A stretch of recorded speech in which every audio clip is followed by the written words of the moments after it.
हमारी कहानी उस आदमी से शुरू होती है जिसने सोचा था कि तबाही का सबसे खौफनाक हिस्सा 90 डिग्री नीचे की कड़कड़ाती ठंड है। लेकिन फिर उसके अपने पड़ोसियों ने उसे दबोच लिया। उसे बेबस होकर अपनी आंखों के सामने अपना ही मांस कटते हुए देखना पड़ा। और वो औरत जिसे उसने हमेशा प्यार किया और बचाया था, वो दूसरों को उकसा रही थी कि उसे उसके जिस्म का और बड़ा हिस्सा चाहिए। अंधेरा छाने तक उसने उन लोगों को खुद को टुकड़ों में खाते हुए देखा। लेकिन जब उसकी आंख खुली तो वो बर्फानी तूफान आने से ठीक 1 महीना पहले के वक्त में पहुंच चुका था। उसे एहसास होता है कि उसने एक स्पेशल एबिलिटी जागृत कर ली है। ये ताकत न सिर्फ खरबों का सामान जमा कर सकती थी, बल्कि उन गद्दारों का नामो निशा मिटाने की ताकत भी रखती थी। लीमू अचानक दर्द से चिल्लाता हुआ अपने बिस्तर से फर्श पर गिर पड़ता है। लेकिन अगले ही पल उसे समझ आता है कि कुछ तो अलग है। उसका पेट बिल्कुल सलामत था और वहाँ जख्म का एक निशान तक नहीं था। वो यकीन न करते हुए अपने हाथों को देखता है और पागलों की तरह हंसने लगता है। उसकी ये खुशी और जुनून से भरी हंसी उस छोटे से किराए के कमरे में गूंज उठती है। पिछली जिंदगी में 10 अक्टूबर 2023 को पोलर आइस नाम का एक धूमकेतु धरती के पास से गुजरा था, जिससे एक ऐसी काली रात शुरू हुई जिसने तापमान को 90 डिग्री नीचे गिरा दिया और जमीन से लगभग हर प्रजाति का खात्मा कर दिया। भूख और कड़कड़ाती ठंड के सामने इंसानियत की कोई औकात नहीं रह गई थी। लीमू जल्दी ही खुद को शांत कर लेता है। उसे यकीन नहीं हो रहा कि ऐसी खुशनसीबी उस पर बरसी है। फोन चेक करते ही उसकी नजरें तेज हो जाती हैं। 7 सितंबर 2023। तबाही शुरू होने में अब ठीक 32 दिन बचे थे। वो शोलान और अपने उन पड़ोसियों के बारे में सोचा है। इसी जिंदगी में वो इतना नरम दिल था कि उसने अपना खाना तक उनके साथ बांटा। लेकिन उन लोगों ने बाहर वालों के साथ मिलकर उसे जान से मारने की साजिश रची। लीमू कसम खाता है कि अगर उसने अपनी मौत का बदला नहीं लिया तो वो इंसान कहलाने के लायक नहीं है। वो जोर से अपना हाथ मेज पर मारता है और सफेद रोशनी के एक फ्लैश के साथ मेज गायब हो जाती है। वो एकदम से चौंक जाता है और आसपास अपना फर्नीचर ढूंढने लगता है। तभी उसकी नजर अपने दाहिने हाथ पर पड़ती है और देखते ही देखते उसके सामने से बिस्तर भी गायब हो जाता है। इस बार उसने साफ देखा था। उसके हाथ के इशारे ने ही उस सफेद रोशनी को ट्रिगर किया था। उसने एक डायमेंशनल स्पेस एबिलिटी को जागृत कर लिया था, जो उसकी अपनी असली ताकत थी। उसे महसूस हुआ कि वो सफेद रोशनी उसकी रूह के साथ पूरी तरह घुल गई है। जैसे ही उसकी चेतना उस असीम खाली जगह में दाखिल हुई, उसे वो मेज और बिस्तर रेत के मामूली दानों की तरह नजर आए। लीमू सोच रहा है कि क्या ये वही गॉड फ्रैगमेंट है जिसके बारे में उसने सुना था। उसे याद आता है कि पिछली जिंदगी में आसमान से एक चमकता हुआ पत्थर गिरा था जिसने उसके घाव भर दिए थे। वो पत्थर अगली सुबह गायब हो गया था, लेकिन ऐसा लगता है कि वो पत्थर उसके अंदर ही था और अब उसे बेमिसाल ताकत दे रहा था। लीमू अपने सफेद दांत दिखाते हुए मुस्कुराता है। वो जानता था कि उसे इस ताकत पर जल्द से जल्द महारत हासिल करनी होगी, क्योंकि यही उसके जिंदा रहने की बुनियाद थी। अगले कुछ घंटों तक वो प्रैक्टिस करता है और उसे पता चलता है कि उस स्पेस का साइज नामुमकिन हद तक बड़ा है। वहाँ समय पूरी तरह से स्थिर था, यानी खाना वहाँ हमेशा ताज़ा रहेगा। हालांकि कोई भी जिंदा चीज़ बाहर निकलते ही अपनी जान खो देगी थी। उसे एहसास हुआ कि वो अपने दुश्मनों को बस अंदर खींच सकता है। उस मंजर को सोचकर वो मुस्कुराता है। वो बस अपना हाथ उठाएगा, एक सफेद रोशनी चमकेगी और उसका दुश्मन पलक झपकते ही गायब हो जाएगा, जो बाद में सिर्फ एक बेजान लाश बनकर बाहर निकलेगा। एक ही इशारे में वो 1 लाख दुश्मनों का सफाया कर सकता था। वो एक्साइटमेंट से कांप उठता है। उसे समझ आ गया था कि ये सिर्फ सामान रखने की जगह नहीं, बल्कि एक इनविंसिबल डिवाइन स्किल है। वो इस ताकत को पूरी तरह डेवलप करने का फैसला करता है। लेकिन तभी फोन पर 2600 युआन का बैलेंस देखकर उसे हकीकत का कड़वा झटका लगता है।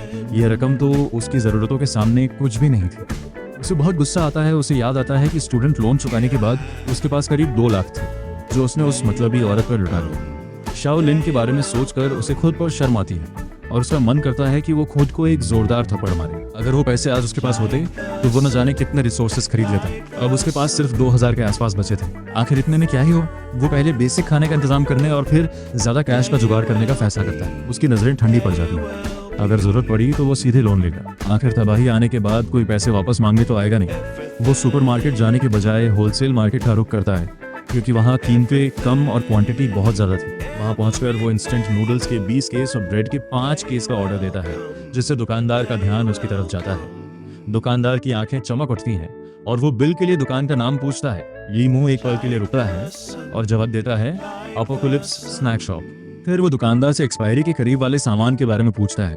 उसकी धीमी आवाज़ सुनकर दुकानदार सतर्क हो जाता है और दावा करता है कि वो ईमानदार बिजनेसमैन है। लीमू एक सिगरेट निकालकर उसे ऑफर करता है और काफी देर तक अपनी बातों में उलझाकर उसे एक बहाने से मना ही लेता है। आखिर में लीमू बहुत ही कम दाम में ढेर सारा एक्सपायर होने वाला सामान खरीदने में कामयाब रहता है। उसकी सारी जमा पूंजी खत्म हो गई और उसे क्रेडिट का सहारा लेना पड़ा। वो कर्ज के बोझ तले मार्केट से बाहर निकलता है, लेकिन उसे एक सुकून महसूस हो रहा था। पिछली जिंदगी में वो भूख से बहुत ज्यादा डरा हुआ था। कुछ घंटों बाद सारा सामान उसके कमरे में पहुंच जाता है। कमरा छत तक सामान से भर चुका था। वो अपना हाथ हिलाता है और सफेद रोशनी के साथ पूरा कमरा खाली हो जाता है। सारा सामान उसके डायमेंशनल स्पेस में चला जाता है। बार बार इस्तेमाल करने के बाद भी उसे कोई थकान महसूस नहीं हुई। सामान स्टोर करने में एनर्जी बहुत कम खर्च हो रही थी। इस बात को वो गौर से नोट करता है और फिर अपनी नोटबुक भी वहां स्टोर कर देता है। अपने स्पेस में सामान का पहाड़ बनता देख उसे सुरक्षा का एहसास होता है। खाने का मतलब था मन की शांति, लेकिन इतना काफी नहीं था। अब सिर्फ 32 दिन बचे थे और उसे और ज्यादा पैसों की जरूरत थी। वो सोचता है कि काम करना बहुत धीमा है और लूटपाट करना सीधे मौत को बुलावा देना। अपनी शक्तियों का इस्तेमाल करना लोगों की नजरों में ला सकता था। इसलिए उसके पास सिर्फ एक रास्ता बचा था, वो जानकारी जो दुनिया में सिर्फ उसे पता थी। कुछ देर गहरी सोच में डूबने के बाद उसे अचानक याद आता है लॉटरी। उसे टिकट खरीदने की आदत थी और उसे पिछली जिंदगी के जीतने वाले नंबर याद रह गए थे। वो तुरंत कागज और पेन उठाकर उन्हें लिख लेता है। हाँ, आज वही दिन था और यही वो विनिंग नंबर्स थे। वो बिना वक्त गंवाए सीधे अपनी आवासीय सोसाइटी की लॉटरी शॉप पर जाता है, जहां उसकी मुलाकात मालकिन जीन सू ई फोंग से होती है। ली मू की आंखों में चमक और उसका बदला हुआ अंदाज देखकर वो डरकर पीछे हट जाती है। ली मू अपनी नफरत को काबू में करता है, जबकि वो औरत ताना मारती है कि वो पागल लग रहा है। वो उसे चेतावनी देती है कि अपनी हताशा समाज पर न निकाले। सुई फोंग जानती थी कि ली मू एक अनाथ है और उसकी नज़र में ऐसे लोग ही सबसे ज्यादा खतरनाक होते हैं। जब वो पूछता है कि उसे ऐसा क्यों लगा, तो वो बेरुखी से कहती है, क्योंकि तुम एक अनाथ हो। उसके लिए उसे जज करने के लिए इतना ही काफी था। वो उसे नसीहत देती है कि एक जवान लड़के को जुए का चस्का नहीं पालना चाहिए, लेकिन ली मू सिर्फ एक रहस्यमयी मुस्कान देता है। उसके लिए एक किस्मत चमकना बस एक रूटीन ऑपरेशन था। जीन सू एई फोंग अपना सिर हिलाते हुए बड़बड़ाती है कि बड़ों की बात न मानने वाले पछताते हैं और उसे किसी साइकियाट्रिस्ट को दिखाने की सलाह देती है। वो हंसते हुए अपनी भारी भरकम काया को दुकान से बाहर ले जाती है। लीमू उसे ठंडी नजरों से जाते हुए देखता है। उस बुढ़िया की कोई औकात नहीं थी कि वो उसे नीचा दिखाए। उसी शाम वो टीवी पर नजरें गड़ाए बैठा है और लॉटरी का ड्रॉ शुरू होता है। विनिंग नंबर्स थे 10, 19, 23, 25, 30, 31 और special number 12। Jackpot 6 million yuan का था।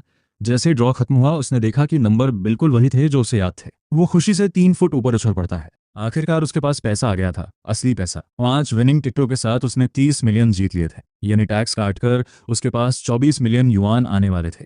उसने इस रकम का इस्तेमाल करके करोड़ों का सामान जुटाने का मास्टर प्लान बनाया। वो अपने हाथ रगड़ते हुए खाने, सर्दी के गियर्स, हथियारों और घर की मरम्मत की प्लानिंग करने लगा। सबसे पहले उसे वही घर खरीदना था जिसमें वो रह रहा था। उसे अपनी मकान मालकिन जांग युयुआन का ख्याल आया, जो बेहद खूबसूरत और शालीन महिला थी। अगली सुबह वो अपना इनाम लेने के लिए पूरे जोश में बाहर निकलता है। लॉटरी की दुकान के पास वो देखता है कि वहाँ 30 मिलियन की जीत का बैनर लगा है और लोगों का हुजूम जुटा है। वहाँ जांग सुई फोंग भीड़ में पसीने से तरबतर होकर स्क्रैच कार्ड खरीद रही थी। लगता है आंटी को भी रातों रात अमीर बनने का भूत सवार था। लीमू उसका मजाक उड़ाता है, जिससे वो चिढ़ जाती है और अपना सा मुंह लेकर कहती है कि वो बस समाज सेवा कर रही है। लीमू हंसते हुए कहता है कि जब वो टिकट खरीदे तो जुआ और जब वो खरीदे तो चैरिटी। वो उसकी बातों को अनसुना करके सीधे लॉटरी सेंटर के लिए टैक्सी करता है। किराया 120 युआन था, जिसे देखकर उसे थोड़ा झटका लगा क्योंकि उसने कभी टैक्सी नहीं ली थी। लेकिन तभी उसके फोन पर पेमेंट फेल्ड का नोटिफिकेशन आता है। उसका चेहरा फक पड़ जाता है। वो दूसरा ऐप खोलकर पेमेंट करता है और खुद का मजाक उड़ाता है कि एक करोड़पति के पास टैक्सी के पैसे तक नहीं है।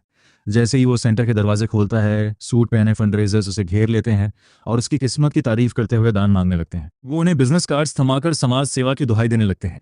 वो उन्हें पीछे धकेलते हुए सीधे काउंटर पहुंचता है और 2 घंटे की कागजी कार्रवाई के बाद उसके हाथ में 24 मिलियन युआन वाला कार्ड होता है। बाहर निकलते ही वो लोग फिर उसे गिद्धों की तरह घेर लेते हैं। लीमू की बर्दाश्त खत्म हो जाती है। वो अपना फोन निकालता है और उनकी फोटो खींचकर धमकी देता है कि अगर वो बाज नहीं आए तो वो उनके खिलाफ रिपोर्ट कर देगा। वो कहता है, क्या तुम इंटरनेट पर ट्रेंड होना चाहते हो? मेरे पास इतना पैसा है कि मैं तुम्हारी असलियत करोड़ों लोगों को दिखा सकता हूँ। वो लोग डरकर गायब हो जाते हैं और भीड़ तितर बितर हो जाती है। लीमू वहां से सीधा बस के शॉपिंग मॉल जाता है।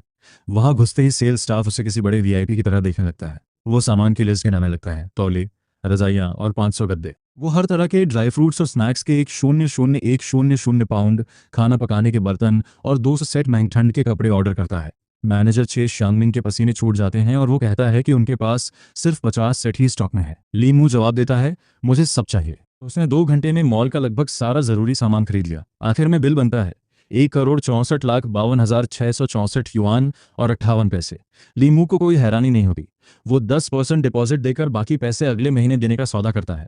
कॉन्ट्रैक्ट साइन होता है और पैसे भेज दिए जाते हैं। लीमू मन ही मन हंस रहा था, क्योंकि वो जानता था कि अगला महीना कभी आएगा ही नहीं। वो सामान की डिलीवरी के लिए एक बड़ा गोदाम किराए पर लेता है और स्टाफ को अच्छी टिप देता है। मैनेजर शे शॉमिंग उसकी इज्जत में बिच जाता है। इसके बाद वो लिहुआ होटल पहुंचता है, जो अपनी लग्जरी के लिए मशहूर था। वहां का खाना 5,000 युआन से शुरू होता था। वो मेनू उठाकर बस पॉइंट करने लगता है। वेटर को लगता है कि ऑर्डर पूरा हो गया, लेकिन तभी लीमू कहता है, असल में मुझे ये सब नहीं चाहिए। इनके अलावा मेनू में जो कुछ भी है वो सब ले आओ। वेटर की आंखें फटी की फटी रह जाती हैं। लीमू मुस्कुराते हुए कहता है कि वो हर डिश को टेस्ट करेगा और बाकी पैक करवा लेगा। 3 दिन बाद जब डिशेज आने लगी तो उसने हर चीज़ का लुत्फ उठाया और बचा हुआ सारा खाना पैक करवा लिया। वो अच्छी तरह जानता था कि इस खाने की कीमत क्या है और अब ये सब उसके स्पेस में हमेशा के लिए ताज़ा रहने वाला था। वो बड़े इत्मीनान से अपने दांत साफ करते हुए मैनेजर लू को हर डिश के 100 पोर्शंस तैयार करने का ऑर्डर देता है। होटल से बाहर निकलते निकलते उसके बैंक बैलेंस से 9,50,000 युआन और कम हो चुके हैं। इस वक्त उस पर जितना कर्ज है वो चुकाना उसकी असल हैसियत के बाहर है। किसी नॉर्मल दुनिया में इतना डेट किसी को भी तबाह कर देता, लेकिन तभी उसका फ़ोन बजने लगता है, मानो किस्मत उसे पुकार रही हो। वह तीखी आवाज़ उसके ख्यालों को चीर देती है। उसने अपनी कॉलेज की सारी जमा पूंजी खत्म कर दी है। श्याओलिन की तेज और हक जताने वाली आवाज़ आती है, लीमू तुम बोल क्यों नहीं रहे? मुझे अब गुस्सा आ रहा है। लीमू अपने अंदर उबलते हुए ठंडे गुस्से को काबू करता है और एकदम सपाट आवाज में जवाब देता है कि वो वापस आ गया है। शाओलिन को अंदाज भी नहीं है कि उसके इस जवाब का मतलब क्या है। उसे तो बस यही लगता है कि उसका ये गुलाम फिर से नखरे दिखा रहा है। वो कहती है, मुझे भूख लगी है। यह साफ इशारा था कि लीमू उसे किसी महंगे रेस्टोरेंट में खाना खिलाए। लीमू एक ठंडी और तंज भरी हंसी हंसता है और कहता है, मैं बिजी हूँ, मुझे परेशान मत करो। शाओलिन के लिए ये किसी झटके से कम नहीं था, और इससे पहले कि वो कुछ कह पाती, लीमू फोन काट देता है। उसके पास इन फालतू के खेल खेलने का समय नहीं है। सच तो यह है कि अगर वो अभी बदला लेने निकला तो सीधा प्रिजन जाएगा, और शाओलिन के लिए ये सज़ा बहुत कम होगी। वो इतनी आसानी से इस कहानी को ख़त्म नहीं होने देना चाहता। इधर वेयरहाउस में सामान पर एक वाइट लाइट पड़ती है और वो पलक झपकते ही गायब हो जाता है। लीमू अपनी स्पेशल पावर को ट्रेन करने का ये मौका नहीं छोड़ता। हर चमक के साथ वो अपनी शक्ति की रेंज को और बढ़ाता जा रहा है। वो वेयरहाउस खाली करता है, सामान फिर से बाहर निकालता है और फिर उसे स्टोर करता है। 30 मिनट्स की इस लगातार प्रैक्टिस के बाद वो वाइट लाइट अब पूरी बिल्डिंग को कवर कर सकती है। वो कामयाब हो गया है। उसके चेहरे पर एक अलग ही चमक है। वो सोच रहा है कि ये स्पेशल पावर और क्या क्या कर सकती है। वो दूर रखे एक टेबल पर फोकस करता है और एक झटके में वो टेबल सीधा उसके हाथों में आ जाता है। वो उस दिन का सपना देख रहा है जब वो एक कदम में हजारों मील का फासला तय कर पाएगा। उसकी आंखों में एक नया जुनून साफ दिख रहा है। अपने रीबर्थ के तीसरे दिन वो अपनी तैयारियों को जारी रखता है और अपनी लैंडलॉर्ड जांग यूया से मिलने का वक्त तय करता है। जैसे ही वो नीचे जाने के लिए एलिवेटर में घुसता है, उसका सामना सीधा शाओलिन से होता है। उसे देखते ही शाओलिन एक पल के लिए ठिठकती है और फिर नखरे से अपना मुंह फेर लेती है। उसकी नज़र में लीमू सिर्फ उसका एक आज्ञाकारी नौकर था, और उसे यकीन नहीं हो रहा कि कल उसने उसका फ़ोन काटने की हिम्मत कैसे की। लीमू के चेहरे पर एक बनावटी मुस्कान है, लेकिन उसके दिल में गहरी नफरत की आग सुलग रही है। शाओलिन अपनी झूठी मायूसी दिखाते हुए कहती है कि उसके कोलीग्स ने उसे लीमू से दूर रहने को कहा था, लेकिन फिर भी उसने उसका पक्ष लिया। वो एक लंबी आह भरते हुए कहती है, मुझे लगा था तुम एक अच्छे इंसान हो। वो उस पर इल्ज़ाम लगाती है कि वो सिर्फ इसलिए उसे कंट्रोल करने की कोशिश कर रहा है क्योंकि उसने कॉल मिस कर दिया। वो ऐसे जता रही है जैसे पीड़ित वो खुद हो। वो झंझलाकर पूछती है, लीमू तुम कुछ बोल क्यों नहीं रहे? क्या तुम्हें अब मेरी परवाह नहीं है? लीमू एलिवेटर के फ्लोर नंबर्स को देख रहा है और फिर उसकी तरफ एक फीकी मुस्कान के साथ मुड़ता है। परवाह क्यों नहीं होगी? लीमू कहता है कि उसने उस पर इतने पैसे खर्च किए हैं तो आज रात उन्हें साथ खाना खाना चाहिए। लेकिन फिर वो बात काटते हुए कहता है कि उसे इस बारे में सोचना पड़ेगा। सच तो यह है कि वो सिर्फ उसके साथ खेल रहा है। जैसे ही एलिवेटर के दरवाजे खुलते हैं, वो उसे मुड़कर देखे बिना बाहर निकल जाता है। शाओलिन वहीं सन्न खड़ी रह जाती है। उसे समझ नहीं आता कि लीमू इतना बदल कैसे गया। कुछ देर बाद उसकी मुलाकात अपनी लैंडलॉर्ड जियांग यू या से होती है। वो बैठने के लिए एक पत्थर की बेंच साफ करता है और जियांग यू या उसकी आंखों में एक नया कॉन्फिडेंस देखकर उससे पूछती है कि उसके मन में क्या चल रहा है। लीमू उसे बताता है कि वो एक घर खरीदना चाहता है, और वो भी खास तौर पर टियाने डिस्ट्रिक्ट वाला घर। जियांग यू या की आंखें हैरानी से फैल जाती हैं। उसे समझ नहीं आता कि अभी अभी ग्रेजुएट हुआ लड़का इतना महंगा घर कैसे खरीद सकता है। वो थोड़ा हिचकिचाती है और बताती है कि उसने तो रेंटल इनकम पर गुजारा करने का सोचा था। एक पल के लिए लीमू के चेहरे पर मायूसी आती है, लेकिन तभी जियांग यू या का अंदाज बदल जाता है। वो कहती है कि उसे एक ब्यूटी सैलून खोलना है जिसके लिए उसे कैपिटल की ज़रूरत है, इसलिए वो घर बेचने को तैयार है। लीमू चैन की सांस लेता है और इस मौके के लिए उसका शुक्रिया अदा करता है। अगर वो 3 दिनों में ये डील फाइनलाइज कर लेता है तो वो आने वाली उस भयानक ठंड से बचने के लिए रेनोवेशन शुरू कर पाएगा। आज भी जब वो अपने जम चुके शरीर को याद करता है तो उसकी रूह कांप जाती है। जियांग यू या घर की कीमत 8.4 मिलियन युआन तय करती है। लीमू कोई बहस नहीं करता और सीधा बैंक की तरफ निकल पड़ता है। वो पूरे पैसे एक साथ देने के बजाय डाउन पेमेंट और मॉर्गेज का रास्ता चुनता है ताकि अपनी बाकी रिसोर्सेज को बचा सके। कागजों पर साइन करने के बाद अब उस पर 30 साल का कर्ज और 8 मिलियन का ब्याज है। वो फौरन 2.52 मिलियन युआन का डाउन पेमेंट ट्रांसफर करने की बात करता है, लेकिन जियांग यू या मजाक में कहती है कि अगर पैसे कम हैं तो वो इंतजार कर सकती है। लीमू उससे पूछता है कि क्या वो सच कह रही है, तो वो अपनी आंखें घुमाते हुए मजाकिया अंदाज में कहती है, क्यों, क्या तुम्हारा इरादा मेरा पैसा डकारने का है? सच तो यह है कि वो एक बहुत ही दिलचस्प औरत है। लीमू थोड़ा घबरा जाता है। उसने अपनी 20 साल की जिंदगी में आज तक इतनी बेबाक औरत नहीं देखी थी। वो उसे बताता है कि वो पैसे अभी दे सकता है, लेकिन अगर 1 महीने की मोहलत मिल जाए तो उसे बहुत बड़ी मदद होगी। वो उसका बैलेंस चेक करती है और ये देखकर कि उसके पास पैसे हैं, वो कहती है कि अगर वो उसे डिनर पर ले जाए तो वो इस बारे में सोच सकती है। लीमू भी एक सच्ची मुस्कान के साथ मान जाता है। इस बार वो कोई एहसान नहीं लेना चाहता, वो इस मोहलत के बदले उसे एक ऐसी जानकारी देना चाहता है जो उसकी जान बचा लेगी। अपनी पिछली जिंदगी में उसे जांग यूया का एक आखिरी संदेश मिला था, लेकिन जब तक वो पहुंचा बहुत देर हो चुकी थी। वो बहुत ही दर्दनाक तरीके से जमकर मर चुकी थी। शायद इस बार वो उसका अंजाम बदल सके। इधर जांग यूया उसे पास की ही एक पुरानी दुकान पर ले जाती है, जहां ग्रैनी वांग नाम की एक बुजुर्ग महिला डम्पलिंग्स बेचती है। जांग यूया यहाँ की रेगुलर कस्टमर है। वो डम्पलिंग्स की 2 प्लेट्स, चिकन फीट और सूप का ऑर्डर देती है। ग्रैनी वांग धीरे से उठती हैं और किचन में काम शुरू करती हैं। इसी बीच शाओलिन काम से घर लौट रही होती है, जब उसकी नज़र दुकान के अंदर एक जाने पहचाने चेहरे पर पड़ती है। जांग यूया की सिल्क स्कर्ट की चमक देखकर उसकी आंखें फटी की फटी रह जाती हैं। उसे अपनी आंखों पर यकीन नहीं होता कि लीमू किसी दूसरी औरत के साथ है। लीमू अभी निवाला मुंह में ले ही रहा था कि शाओलिन की आवाज़ सुनकर उसका गला लगभग रुंध जाता है। शाओलिन अपने चेहरे पर शराफत का नकाब ओढ़े रखती है, हालांकि अंदर ही अंदर उसे लीमू के खाने के तरीके से घिन आ रही है। लीमू मुंह भरकर खाना खाते हुए कुछ बड़बड़ाता है और शाओलिन बिना बुलाए ही वहां बैठ जाती है। वो बहुत ही नज़ाकत के साथ अपना हाथ आगे बढ़ाती है और खुद को लीमू की अच्छी दोस्त बताती है। वो ऐसे पेश आती है जैसे वो किसी ऊंचे घराने की लेडी हो। वहीं जांग यूया बड़ी सादगी से कहती है कि वो उसकी लैंडलॉर्ड है, हालांकि उसे अचानक याद आता है कि अब लीमू उसका किराएदार नहीं रहा। शाओलिन एक झूठी हैरानी के साथ पूछती है कि ये दोनों साथ कब से हैं। तभी लीमू गलती से या शायद जानबूझकर चिकन सूप का एक कुल्ला सीधा शाओलिन के चेहरे पर छोड़ देता है। शाओलिन चीख उठती है और उसे बदतमीज कहती है, लेकिन तभी जांग यूया बीच में आती है और एक खुरदरे पेपर नैपकिन से उसका चेहरा इतनी जोर से रगड़ती है कि सूप के साथ साथ शाओलिन का सारा महंगा मेकअप भी उतर जाता है। अपना असली चेहरा सामने आता देख शाओलिन दहशत में आ जाती है और अपना चेहरा छुपाते हुए वहां से भाग निकलती है। उसे डर है कि कहीं कोई उसे बिना मेकअप के ना देख ले। उधर लीमू बड़े आराम से सूप का एक और घूंट भरता है और भी डम्पलिंग्स ऑर्डर कर देता है। 5 मिनट बाद ग्रैनी वांग ताज़ा सूप लेकर आती हैं और जांग यूया मुस्कुराते हुए लीमू को धीरे खाने के लिए कहती है। लीमू कहता है कि अभी तो कोई खाने के लिए नहीं लड़ रहा, लेकिन बहुत जल्द ऐसा होने वाला है। फिर वो ग्रैनी वांग की तरफ मुड़ता है और 1000 पाउंड्स डम्पलिंग्स का एक अजीबोगरीब ऑर्डर दे देता है। ग्रैनी वांग जो पास की टेबल पर दलिया खा रही हैं साफ मना कर देती हैं। जांग यूया उसे याद दिलाती है कि वो बेचारी 90 साल की हैं। लीमू उस बुजुर्ग महिला को बड़े सम्मान से देखता है। ये सोचना भी मुश्किल है कि इस उम्र में भी वो दुकान चला रही हैं। वो उन्हें सलाह देता है कि कुछ समय के लिए दुकान बंद कर दें और वादा करता है कि वो उनके बनाए हर एक डम्पलिंग को खरीद लेगा। ग्रैनी वांग उससे इसकी वजह पूछती हैं तो उसका जवाब साफ होता है, मुझे डर है कि बाद में मुझे ऐसा खाना नहीं मिलेगा। जांग यूया को उसकी बातें अजीब लगती हैं, लेकिन लीमू उसकी तरफ ध्यान नहीं देता। वो आगे समझाता है कि वो खाना और सर्दियों का सामान इसलिए जमा कर रहा है क्योंकि वो अपने घर को ठंड के खिलाफ एक अभेद्य फोर्ट्रेस में बदलना चाहता है। वो एक ऐसे घर की बात करता है जो अंदर से बहुत गर्म होगा और जहां बाहर से कोई अंदर नहीं घुस पाएगा। ग्रैनी वांग चुपचाप अपना बोल नीचे रखती है और उसकी बातें सुनती है।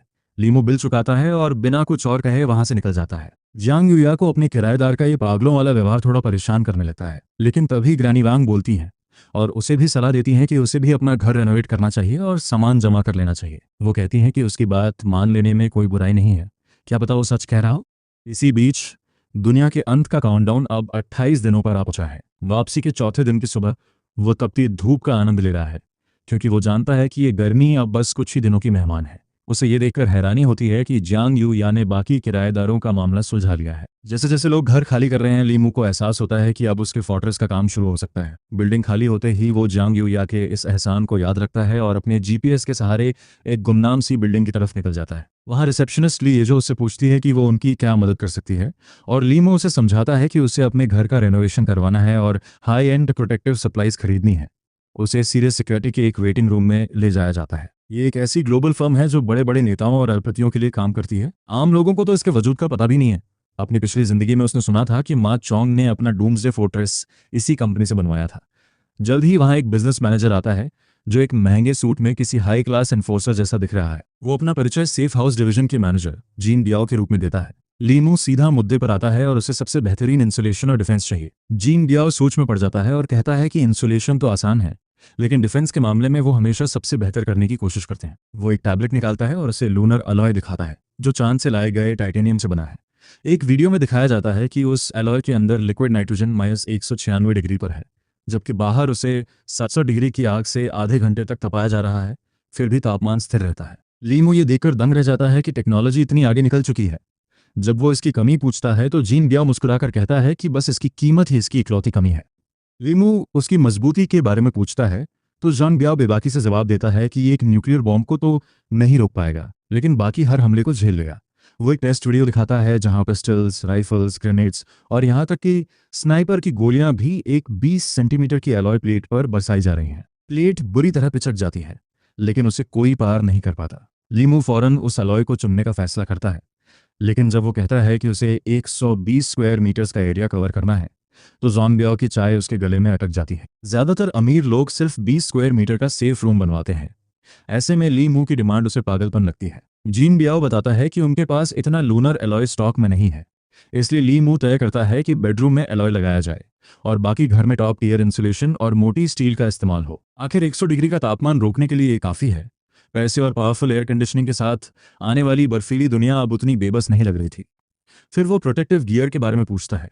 जीन ब्याओ उसे अपनी कंपनी के खास सूट्स दिखाता है जो भयंकर गर्मी और कड़ाके की ठंड झेल सकते हैं। ली मू लिस्ट में मौजूद लगभग हर चीज खरीद लेता है, यहाँ तक कि वो कुछ ऐसी चीजें भी उठा लेता है जिनकी जरूरत शायद ही कभी पड़े। जीन ब्याओ को अपनी आंखों पर यकीन नहीं हो रहा। उसने अपनी जिंदगी में हजारों करोड़ के मालिक देखे हैं, लेकिन कोई भी इतना बेहिसाब खर्च नहीं करता। जब ली मू पूछता है कि काम कब शुरू होगा, तो जीन ब्याओ वादा करता है कि साइट सर्वे के बाद 2 दिनों के अंदर काम शुरू हो जाएगा। उनका मॉड्यूलर डिजाइन इतना तेज है कि ज्यादातर हिस्से पहले से ही तैयार मिलते हैं, बस उन्हें इंस्टॉल करना बाकी है। जिन ब्याओ गारंटी देता है कि कंस्ट्रक्शन का काम बहुत जल्दी पूरा हो जाएगा, जिससे ली मू को काफी राहत मिलती है।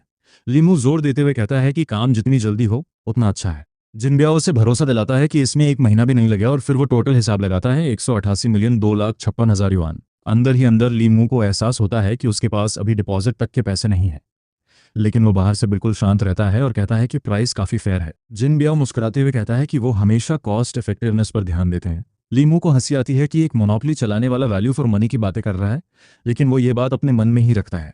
उसे पता है कि डिपॉजिट के लिए उसे जल्दी ही कैश का इंतजाम करना होगा। वो जिन ब्याओ से कहता है कि वो अभी कुछ हिस्सा पे करेगा और बाकी का पेमेंट काम पूरा होने के बाद महीने के आखिर में देगा। जिन ब्याओ मान जाता है क्योंकि यह स्टैंडर्ड प्रोसीजर है।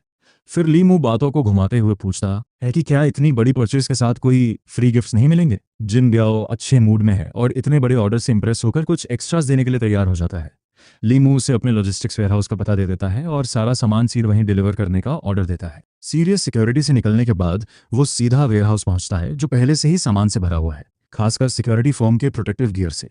वो दरवाजे लॉक करता है और सारे कैमरास बंद कर देता है। फिर बस एक हाथ के इशारे से एक वाइट लाइट उन चीज़ों को ढक लेती है और सब कुछ पल भर में उसके स्पेस के अंदर चला जाता है। अपनी एबिलिटी पर उसकी मास्टरी अब बहुत ज़बरदस्त हो गई है।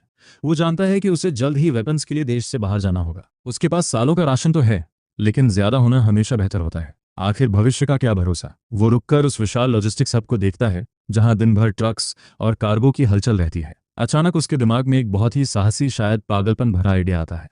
क्या होगा अगर वो इस पूरे लॉजिस्टिक्स हब को ही अपने स्पेस में समेट ले। ये सोच उसे थोड़ा चौंकाती है, लेकिन लालच किसी पुरानी खुजली की तरह उसे परेशान कर रहा है। एक पूरे लॉजिस्टिक्स सेंटर का मालिक होने का मतलब है कि वो एमओ सिटी में चैन की नींद सो पाएगा। ये इंटरनेशनल लॉजिस्टिक्स हब बहुत बड़े इलाके में फैला हुआ है जिसमें 80 बिलियन युआन का इन्वेस्टमेंट लगा है और ये ईस्टर्न वाक्शा का सबसे बड़ा लॉजिस्टिक्स नोड है। रोजाना यहाँ से हजारों टन सामान गुजरता है। ये संसाधनों का वो पहाड़ है जो एक छोटी आर्मी तक को पाल सकता है। उसे याद आता है कि जल्द ही एक छोटा भूकंप शहर में दहशत फैला देगा। अगर उसने सही समय चुना तो वो उस अफरा तफरी के बीच सारा सामान गायब करके बिना किसी सुराग के भाग सकता है। एक बार 2 दिन बाद ग्लोबल फ्रीज शुरू हो गया तो किसी गायब वेयरहाउस की जांच करने वाला कोई नहीं बचेगा। वो इस खतरनाक प्लान के नफे नुकसान तौलते हुए इधर उधर टहलने लगता है। जैसे ही ली मू सिक्योरिटी गेट के पास पहुंचता है, एक गार्ड उसे रोकने के लिए आगे आता है। मौका देखते हुए ली मू सोचता है कि इस आदमी से जानकारी निकाली जा सकती है और वो उसे एक सिगरेट ऑफर करता है। गार्ड, जिसका नाम मा यू टियान है, सिगरेट को देखता है। वो 20 साल से भारी स्मोकर रहा है। उसने यह ब्रांड पहले कभी नहीं देखा, लेकिन इसकी खुशबू बहुत ही प्योर और स्मूथ है। लीमू बस ऐसे ही कह देता है कि इसका नाम फुचुन माउंटेन है और उसे तंबाकू के बारे में ज्यादा कुछ नहीं पता। हालांकि इस एक पैक की कीमत 20,000 युआन है, जिसे सुनकर मायू टियान वहीं जम जाता है। पता चलता है कि ये देश की सबसे महंगी सिगरेट है। मायू टियान को अफसोस होता है कि उसे पहले क्यों नहीं पता चला। उसे लगता है जैसे उसने एक बहुत कीमती का यूं बर्बाद कर दिया। लीमू मुस्कुराते हुए बाकी का पैक उसे दे देता है और कहता है कि अगर वो लॉजिस्टिक्स पार्क के बारे में कुछ डिटेल्स बताएगा तो ये उसका हुआ। मायू टियान खुशी से झूम उठता है और कहता है कि इस गेट के बारे में उससे बेहतर कोई नहीं जानता। वो लीमू को पेट्रोल कार में बिठाता है और इंपोर्टेड सी फूड के कोल्ड स्टोरेज की तरफ इशारा करता है। ब्लूफिन टूना का नाम सुनकर लीमू अपना थूक भटकता है। फिर वे फार्मास्यूटिकल जोन की ओर बढ़ते हैं जहां वेयर हाउसेस दवाओं से भरे पड़े हैं। ये पार्क वाकई में हर चीज़ से लैस है। यहाँ टेक्सटाइल से लेकर इंपोर्टेड स्नैक्स और ग्रेन एक्सपोर्ट्स तक के अलग अलग सेक्शंस हैं। ये जगह अपने आप में एक अलग ही दुनिया है। यहाँ के मुकाबले लोकल होलसेल मार्केट तो बस एक छोटा सा हिस्सा है। यहाँ से रोज़ाना अरबों का माल गुजरता है जो पूरे ईस्टर्न हुएक्शिया की ज़रूरतों को पूरा करता है। लीमू एक सिगरेट जलाता है और अपनी धड़कनों को शांत करने के लिए एक गहरी सांस लेता है। वो ओल्ड माँ से कहता है कि उसकी इस डिटेल वाली जानकारी की वजह से अब उसे यहाँ सामान रखने में डर नहीं लगेगा। मायूतियान चापलूसी भरी मुस्कान देता है और धीरे से कहता है कि बॉस को जब भी पार्क में कुछ काम हो बस उसे हुक्म दे। ये वफादारी दिखाने और लीमू के सर्कल में शामिल होने की एक साफ कोशिश थी। लीमू बस मुस्कुरा देता है। उसे पता है कि उसके प्लान्स एक मामूली गार्ड के समझ से बहुत बाहर और खतरनाक है। अगली सुबह होटल में रात गुजारने के बाद लीमू नाश्ते के लिए अपने अपार्टमेंट कॉम्प्लेक्स लौटता है। एलिवेटर के पास उसकी मुलाकात अपने पड़ोसी वांग चन से होती है। वांग चन, जो अपनी इंश्योरेंस की जॉब के लिए सूट पहने हुए एक बिजनेस कार्ड थमाता है। उसकी मुस्कान के पीछे साफ जलन देखी जा सकती है। वो तंज कसते हुए कहता है कि लीमू की हैसियत अब बदल गई है, तो शायद उसे अब इंश्योरेंस की जरूरत पड़े। लीमू कार्ड लेता है और एलिवेटर के दरवाजे बंद होते ही यूनिट 902 की तरफ बढ़ जाता है। वो युआन से नाश्ता तैयार करने को कहता है। वो चुपचाप उसकी बात मान लेती है और किचन की तरफ चली जाती है। उसने कल के मुकाबले अब अपने नए रोल को काफ़ी अच्छे से अपना लिया है। हालांकि लीमू को कोई फिजिकल प्लेजर नहीं चाहिए, लेकिन इस पूरे अरेंजमेंट से मिलने वाला मानसिक सुकून उसे काफ़ी पसंद आता है। उधर शाओलिन की हताशा और बेचैनी बढ़ती जा रही है। उसे अपने 30 मिलियन युआन हाथ से फिसलते हुए दिख रहे हैं। वो सोचती है कि क्या उसने लीमू के साथ बहुत बुरा बर्ताव किया। तभी उसका बैकअप प्रेमी जॉ शोंग उसे कॉफ़ी के लिए इनवाइट करता है। शाओलिन चिढ़कर उसका इनविटेशन ठुकरा देती है, क्योंकि अब उसके हिसाब से सिर्फ प्रीमियम हैंड ब्रूड कॉफ़ी ही उसकी अमीर लाइफस्टाइल को शोभा देती है। वो तय करती है कि उसे लीमू को वापस पाना ही होगा। वो झटपट एक प्लान बनाती है ताकि लीमू को दिखा सके कि वो कितनी पॉपुलर है और उसके मन में उसे खोने का डर पैदा कर सके। वो जाओ शुंग को मैसेज करती है और उसे एक साइड कैफे पर मिलने के लिए बुलाती है। मैसेज मिलते ही जाओ शुंग खुशी के मारे बिस्तर से उछल पड़ता है। उसे लगता है कि आखिर उसकी गॉडेस ने उसे बुला ही लिया। इसी बीच वो बड़ी बोरियत का नाटक करते हुए लीमू की प्रोफाइल चेक करती है। वो उसे हैंड ब्रूड कॉफ़ी पीने के लिए बुलाती है, लेकिन लीमू बड़ी रूखेपन से मना कर देता है। वो हार नहीं मानती और वादा करती है कि अगर वो आया तो उसे एक सरप्राइज देगी। वो बिल्कुल एक हताश बैकअप की तरह पेश आ रही थी। ये देखने के लिए कि वो अब क्या चाल चल रही है, लीमू वहां पहुंचता है और देखता है कि जाओ शोंग किस तरह शाओलिन के आगे पीछे घूम रहा है। ऐसा लगता है कि वो किसी दूसरे आदमी के जरिए लीमू को जलाना चाहती है। अब लीमू बड़ी आसानी से शाओलिन की इन चालों को भांप सकता है। जैसा कि कहते हैं, देखने वाले को खेल ज्यादा साफ समझ आता है। उसे देखते ही शाओलिन हाथ हिलाती है। वो पूछती है कि वो क्या लेगा, अमेरिकानो या लाटे, और वो बड़ी बेरुखी से जवाब देता है। जाओ शोंग को ये बातचीत बड़ी जानी पहचानी लगती है, क्योंकि कुछ देर पहले उसने भी उससे यही सवाल पूछा था। अब पासा पूरी तरह पलट चुका है। लीमू बड़े बेफिक्र अंदाज में वहां बैठ जाता है, जो उस जगह के हिसाब से बिल्कुल अलग लग रहा था। वो जाओ शोंग को बड़ी रूखेपन से कहता है, काफी वक्त हो गया है। लीमू को याद आता है कि जब ग्रेट फ्रीज आया था तो जाओ शोंग मरने वाले शुरुआती लोगों में से एक था। वो शाओलिन को मीठा बनते हुए देखता है और मन ही मन सोचता है कि ये औरत कितनी जहरीली है। जाओ शुआंग उसे नीचा दिखाने की कोशिश करता है और कहता है कि लीमू आजकल काम नहीं कर रहा है और किसी भी लड़की को बिना करियर वाला मर्द पसंद नहीं आता। लीमू को इन बातों से कोई फर्क नहीं पड़ता। वो बस इतना कहता है कि काफ़ी लड़कियां उसमें इंटरेस्ट ले रही हैं। शाओलिन की आंखों में एक चमक है। उसके सामने जो आदमी बैठा है उसका ऑरा बिल्कुल अलग है। उससे एक अजीब सा आकर्षण झलक रहा है। हालांकि जाओ शुआंग इसे सिर्फ एक दिखावा मानकर टाल देता है। लीमू उसकी हर बात समझ रहा है और वो सीधे मुद्दे पर आता है और पिस्टल्स के बारे में पूछता है। लू हुआ एक ब्रीफ केस खोलता है जिसमें 3 M9 पिस्टल्स रखी हैं। M9 में 9 mm राउंड्स इस्तेमाल होते हैं और 50 मीटर के दायरे में इससे बचना नामुमकिन है। जिसे गन्स के बारे में कुछ न पता हो, वो भी उस ठंडे लोहे की चमक देखकर डर जाए। लीमू को एहसास होता है कि इंसान का शरीर ऐसी मशीनों के आगे कितना बेबस है। जैसे ही वो उन्हें उठाने के लिए हाथ बढ़ाता है, लुहुआ मुस्कुराते हुए डिस्काउंट के साथ $1,50,000 की कीमत बताता है। लीमू का हाथ हवा में ही रुक जाता है, क्योंकि उसे लगा था कि पेमेंट पहले ही हो चुका है। 3 पिस्टल्स के लिए $1,50,000। वो सोचता है कि क्या डॉलर की कीमत इतनी गिर गई है या फिर जिन ब्याओ या ये नया डीलर उसे लूट रहे हैं। वो फौरन जिन ब्याओ के धोखेबाजी वाले ख्याल को निकाल देता है, क्योंकि उसने उसे बहुत बड़े ऑर्डर्स दिए हैं। लू हुआ अंदर ही अंदर लीमू का चेहरा देखकर उसका मजाक उड़ा रहा है। वो कहता है कि करेंसी तो ठीक है, बस गन्स की कीमत $50 से बढ़कर $50,000 हो गई है। वो कहता है, ये तो बिल्कुल जायज़ है ना? लीमू सीधा खड़ा होता है और उसे ठंडी नज़रों से घूरता है।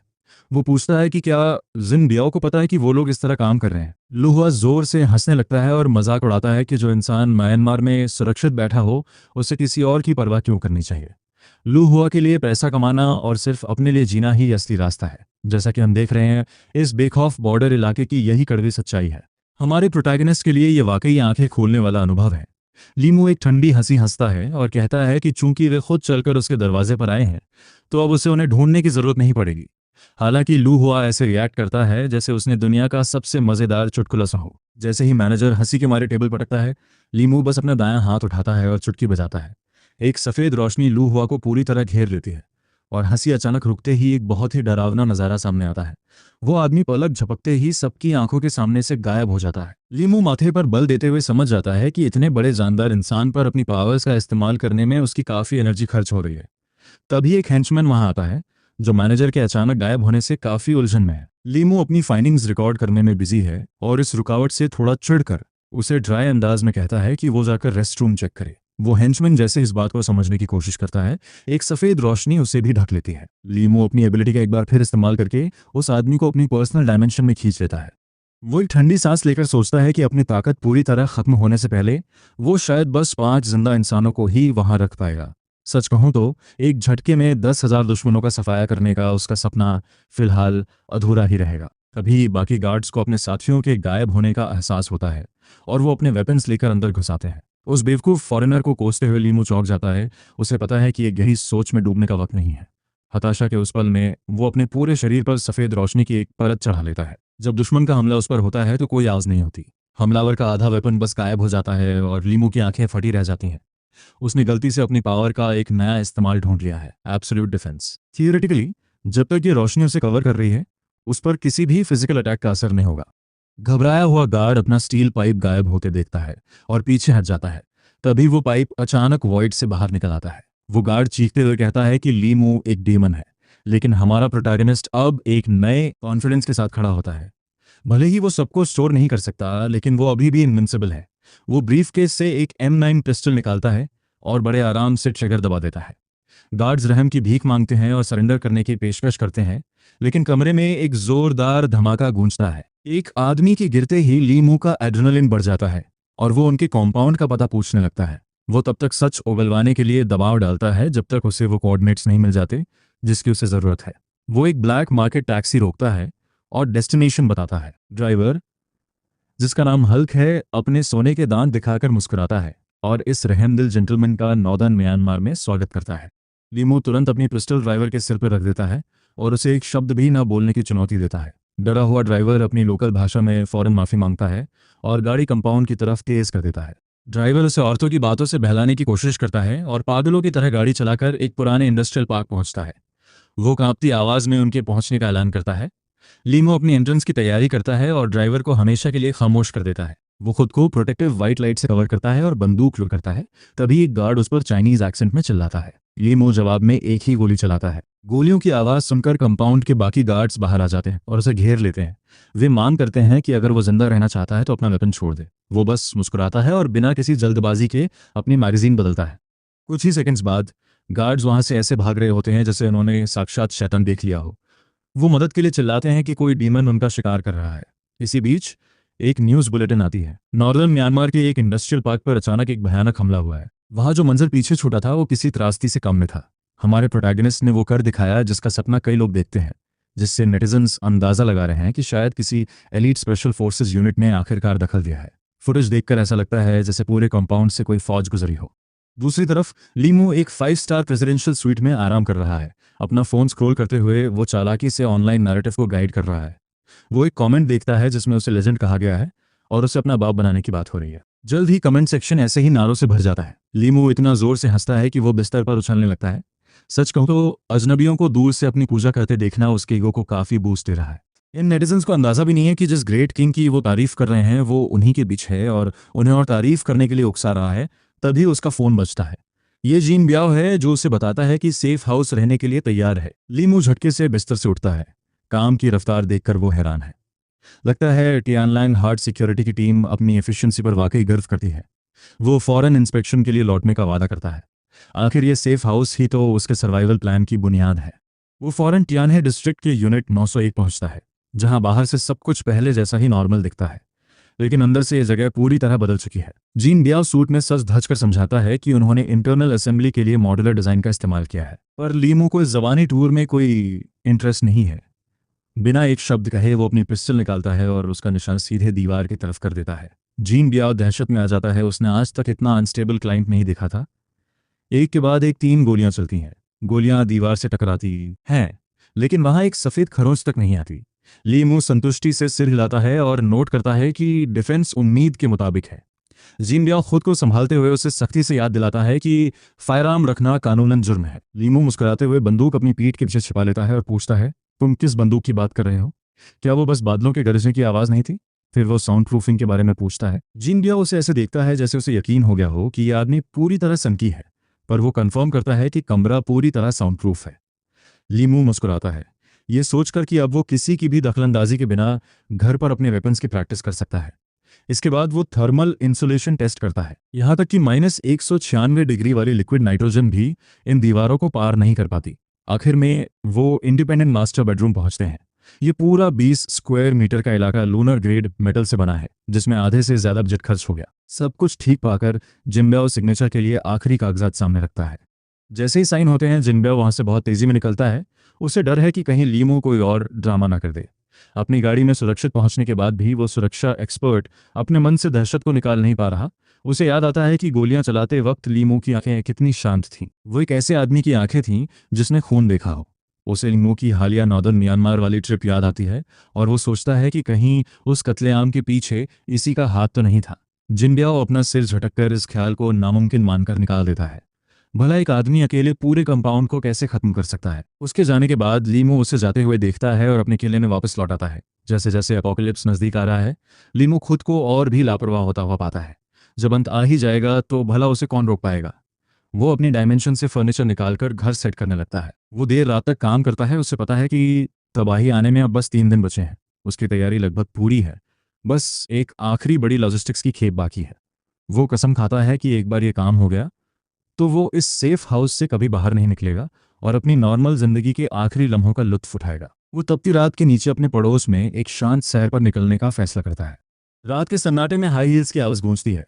दूर से ही शाओलिन से आने वाली शराब और सिगरेट की बदबू महसूस की जा सकती है, जो शायद अभी किसी सोशल गैदरिंग से लौटी है। वो अंधेरे में एक साए को देखकर डर जाती है, लेकिन जब उसे एहसास होता है कि वो ली मू है तो उसकी घबराहट खुशी में बदल जाती है। वो जिक्र करती है कि वो उसे सोशल मीडिया पर फॉलो कर रही है और उसकी हालिया ट्रिप से उसे काफ़ी जलन हो रही है। वो उसके करीब आती है। साफ तौर पर वो थोड़ा प्यार और अपनापन चाहती है। ली मू एक हल्की मुस्कान के साथ उसे देखता है और मजबूती से उसका कंधा पकड़ लेता है, जिसे वो एक अच्छा इशारा मान लेती है। शाओलिन बड़ी उम्मीद और खुशी से उसे देखती है। शायद वो एक अमीर सोशलाइट बनने के अपने भविष्य के सपने बन रही है। तभी लीमू उससे बड़ी संजीदगी से पूछता है कि क्या वो उसकी गर्लफ्रेंड बनना चाहेगी। वो बिना एक पल गंवाए हाँ कर देती है। वो उससे कहता है कि अब से वो जिंदगी की हर खुशी और हर बोझ साथ बांटेंगे। और फिर वो एक खास कागज निकालता है, एक $12 मिलियन का आयो। ये वही कर्ज है जो उसने 1 महीने पहले लियो दाहो से लिया था। वो समझाता है कि इस महीने का ब्याज ही 2.4 मिलियन है और क्योंकि उसके पास कैश की कमी है, उसे ये चुकाने के लिए उसकी मदद चाहिए होगी। वो मानता है कि उसे जुए की लत है और उसने सब कुछ हार दिया है। कागज पढ़ते ही शाओलिन की मुस्कान गायब हो जाती है। वो उसे मजाक बंद करने को कहती है। वो बड़ी ईमानदारी से उसकी आंखों में देखता है और फिर पूछता है कि क्या वो इन मुश्किलों का सामना साथ मिलकर कर सकते हैं। ठीक उसी वक्त उसका फोन बजने लगता है। ये लू दाहू का कॉल है जो अपने पैसे मांग रहा है। लू दाहू की आवाज स्पीकर से गूंजती है, जो छोटे भाई ली को याद दिलाता है कि महीना पूरा हो गया है और क्या ब्याज तैयार है। लीमू शांति से जवाब देता है कि अभी भी कुछ दिन बाकी हैं। शाओलिन वहां सुन्न खड़ी है, कर्ज की सच्चाई जानकर उसका सिर चकरा रहा है। उसे यकीन नहीं हो रहा कि उसने वाकई $12 मिलियन जुए में उड़ा दिए और अब वो उसे पैसे भरने को कह रहा है। लीमू पूरी तरह शांत है, जबकि शाओलिन को अपने कंधे पर उसके हाथ का वजन अब बर्दाश्त नहीं हो रहा। सच तो यह है कि उसके रोमांस के सारे सपने चकनाचूर हो रहे हैं। वो झूठी फिक्र दिखाते हुए उसकी पीठ थपथपाता है और पूछता है कि क्या उसने कुछ ज्यादा ही पी ली है। मन ही मन वो लू दाहू को इस सही वक्त पर मदद करने के लिए शुक्रिया कहता है।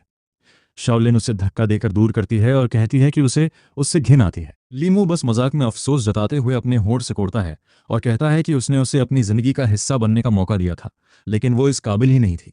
अब 8 अक्टूबर 2023 की तारीख है। दुनिया के खत्म होने में अब बस 2 दिन बचे हैं। नेशनल स्पेस एजेंसी ने अभी ऐलान किया है कि एक कॉमेट पृथ्वी की ऑर्बिट की तरफ बढ़ रहा है।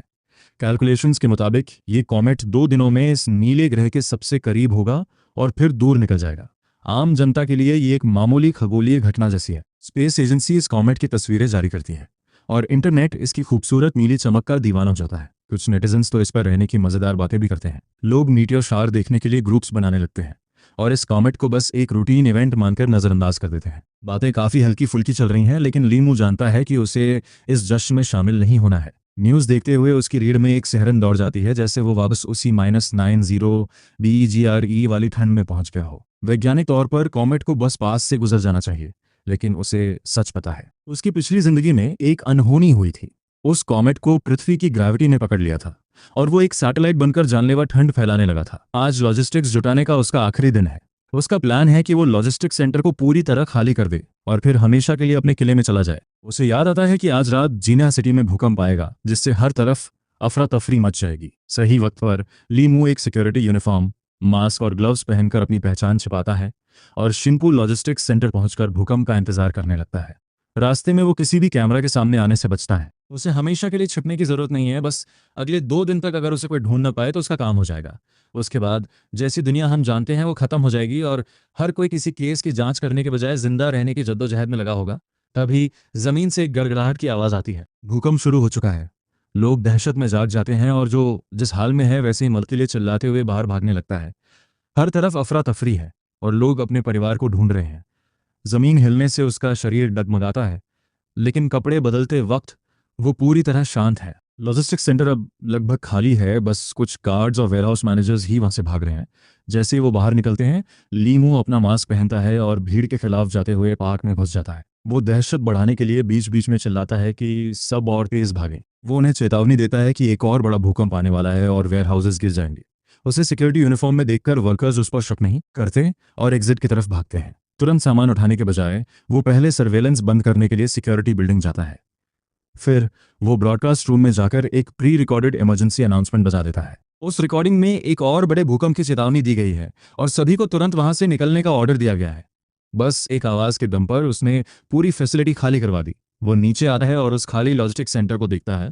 उसका दिल उत्साह से धड़क रहा है। अब ये सब उसका है। वो पास खड़ी एक पेट्रोल कार में कूदता है और गैस पर पैर रख देता है। वो पास वाले वेयरहाउस की तरफ भागता है, ये देखे बिना कि उसके अंदर क्या है। वो चीज़ काम की हो या ना हो, उसे अब सब कुछ चाहिए।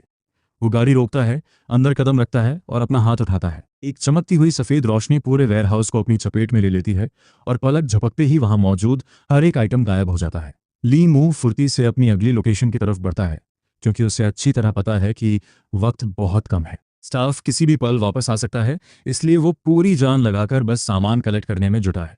इतनी मेहनत की वजह से वो पसीने से लथपथ है, लेकिन इस बड़ी लूट का रोमांच उसे रुकने नहीं दे रहा। वो अपनी सुपरनैचुरल एबिलिटी को उसकी आखिरी हद तक पुश करता है। वो अपनी रेंज बढ़ाने की कोशिश में अपनी पूरी मानसिक इच्छा शक्ति लगा देता है ताकि उसकी पावर और बढ़ सके। धीरे धीरे उसे महसूस होता है कि उसका दिमाग आग की तरह तप रहा है और तभी अचानक उसके भीतर से एक जबरदस्त पावर का सैलाब फूट पड़ता है। अब उसके सामने खड़ा पूरा का पूरा वेयरहाउस अपनी पूरी बिल्डिंग के साथ बस पल भर में ओझल हो जाता है। वो पूरी तरह हैरान और खुश होकर अपने दाएं हाथ को देखता है। उसकी एबिलिटी सच में इवॉल्व हो चुकी है। वो वाइट लाइट अब पहले से कहीं ज्यादा चमकदार और तेज है। उसे एहसास होता है कि अब उसे पेट्रोल कार से बाहर निकलने की भी जरूरत नहीं है, जिससे उसकी एफिशिएंसी अब 10 गुना बढ़ गई है। सच तो यह है कि अब सब कुछ बहुत आसान लगने लगा है। वो अब जहां से भी गुजरता है वहां पीछे कुछ नहीं बचता, यहां तक कि बिल्डिंग्स की नींव का भी नामो निशान मिट जाता है। देखते ही देखते पूरे सेंटर से बिलियंस ऑफ डॉलर्स की कीमत का सामान उसका हो चुका है। वो सारा माल अब उसके डायमेंशनल स्पेस में पूरी तरह सुरक्षित है। जीत की खुशी उसके चेहरे पर साफ झलक रही है और वो खिलखिलाकर हंस पड़ता है, क्योंकि वो जानता है कि दुनिया खत्म होने से पहले उसने वाकई में एक बहुत बड़ा जैकपॉट मार लिया है। आने वाले अपोकलिप्स में अब उसे किसी भी चीज की मोहताजी नहीं रहेगी। हालांकि वो इस जोश में अपना होश नहीं खोता। एक छोटी सी सेलिब्रेशन के बाद वो वहां से निकलने और आखिरी 2 दिनों के लिए कहीं छुप जाने की तैयारी करने लगता है। वो आने वाले वक्त की अपनी आज़ादी के सपने देख ही रहा होता है कि तभी सड़क के किनारे खड़ा एक मिडिल एज्ड आदमी चिल्लाकर उससे लिफ्ट मांगता है और कहता है कि वो भी एक सिक्योरिटी गार्ड है। जैसे ही वो आदमी कार के करीब आता है, लीमू के शरीर में एक सिहरन दौड़ जाती है। उस आदमी से शराब की तेज बदबू आ रही है और लीमू उसे तुरंत पहचान लेता है। ये मायूता है, वही गार्ड जिसने उसे इस सेंटर से पहली बार रूबरू करवाया था। लीमू उस आदमी को चुपचाप अंदर आने को कहता है, अपनी आवाज को दबाकर और धीमा रखते हुए। इधर युतियान लड़खड़ाते हुए कार में घुसता है और मामूली भूकंप के लिए इवैक्यूएशन ऑर्डर दिए जाने पर बड़बड़ाने लगता है। गाड़ी चलते ही लीमू का दिमाग तेज दौड़ रहा है कि इस मुसीबत से कैसे बचा जाए, और जब युतियन पूछता है कि वो किस यूनिट से है तो वो बड़ी बेफिक्री से कह देता है कि वो ग्रुप 3 से है। युतियन रुकता है और गौर करता है कि ग्रुप 3 की तो आज ड्यूटी ही नहीं है। जैसे ही वो दोबारा उस आवाज़ को सुनता है, उसके नशे में धुत चेहरे पर अचानक सब कुछ साफ होने लगता है। उसे एहसास होता है कि ये लीमू है, और वो सवाल करता है कि उसने गार्ड की यूनिफॉर्म क्यों पहनी है। नशे में होने के बावजूद युतियन का दिमाग इतना तेज है कि वो समझ जाता है कि कुछ तो बहुत बड़ी गड़बड़ है। लीमू एक गहरी सांस लेते हुए अपना सिर घुमाता है। उसने कभी नहीं सोचा था कि उसका प्लान एक ऐसे गार्ड की वजह से खतरे में पड़ जाएगा जो अपनी शिफ्ट में सिर्फ शराब पीता है और काम चोरी करता है। याओतियान की आवाज़ अचानक बंद हो जाती है और वो खौफ से उसे घूरने लगता है। तभी लीमू उसके पास झुककर फुसफुसाता है कि जो चक्कर उसे आ रहे हैं वो बिल्कुल नॉर्मल है। वो उसे अपनी आंखें बंद करके सोने को कहता है और फिर अपनी ब्लेड निकालकर उस पर तब तक वार करता है जब तक कि खतरा हमेशा के लिए खत्म नहीं हो जाता। पेट्रोल कार अपनी राह पर आगे बढ़ जाती है और पीछे रह जाती है एक खामोश लाश, जबकि उसके सेंचुरी के दरवाजे धीरे धीरे बंद हो जाते हैं। अब तबाही के लिए सब कुछ तैयार है। वो अपने बेडरूम में जाकर एक गहरी और भारी नींद में सो जाता है, इस इरादे के साथ कि जब तक दुनिया पूरी तरह बर्बाद नहीं हो जाती वो अपने इस फोर्ट्रेस से बाहर नहीं निकलेगा। अगली सुबह कहानी वापस लीमू के इंतकाम के रास्ते पर लौटी है, लेकिन तभी उसके फ़ोन की घंटी उसे नींद से जगा देती है। ऐसा लगता है कि प्रॉपर्टी मैनेजर जांग सुईफांग ने कुछ समय की खामोशी के बाद फिर से मुश्किलें खड़ी करने का फैसला कर लिया है। शायद इसलिए क्योंकि उसकी अपनी ज़िंदगी काफ़ी मुश्किल हो गई है। अपनी सारी जमा पूंजी लॉटरी में उड़ाने और अपने ही परिवार से ठुकराए जाने के बाद वो हर चीज़ के लिए लीमू को जिम्मेदार ठहराती है और जानना चाहती है कि उसके रेनोवेशंस के लिए उसे किसने परमिशन दी। उसकी कर्कश और चुभने वाली आवाज़ वॉइस मैसेज से गूंजती है और अब पूरी तरह जाग चुका लीमू तय करता है कि उसके पास अब तमीज़ दिखाने की कोई वजह नहीं बची है। वो उसे दो टूक जवाब देता है, मैं अपने घर के साथ क्या करता हूँ, ये तुम्हारा सिरदर्द नहीं है। अपने रीइंफोर्स सेफ्टी रूम के अंदर उसे कोई छू भी नहीं सकता। ये सोचकर वो बेखौफ है। जब वो जोर देकर कहती है कि टियान एक कॉम्प्लेक्स की हर चीज़ उसके कंट्रोल में है, तो वो मजाक उड़ाते हुए पूछता है, क्या तुम अचानक समाज सेवा करने वाली कोई महात्मा बन गई हो। गुस्से से पागल होकर वो उसे धमकी देती है कि अगर वो उसे इसी तरह नाराज करता रहा तो वो ज़्यादा दिन वहाँ नहीं रह पाएगा। लेकिन उसकी धमकियाँ बेअसर रहती हैं। लीमू को कोई डर नहीं है, बस अपनी नींद खराब होने की चिड़चिड़ाहट है। जबकि सुईफांग उसका जवाब सुनकर सन्न रह जाती है। उसे उसकी इस हिम्मत पर यकीन नहीं होता। उसका चेहरा गुस्से से लाल हो जाता है और वो एक जोरदार पलटवार करने की तैयारी करती है, लेकिन तभी उसे पता चलता है कि मैसेज सेंड ही नहीं हुआ, उसे ब्लॉक कर दिया गया है। ये देखकर कि उसे ब्लॉक कर दिया गया है, सुईफांग पूरी तरह टूट जाती है और अपने घर में अकेले ही चिल्ला लेती है। उधर लीमू अपनी टेबल पर बैठता है और अपने स्टोरेज से एक आलिशान ब्रेकफास्ट निकालता है।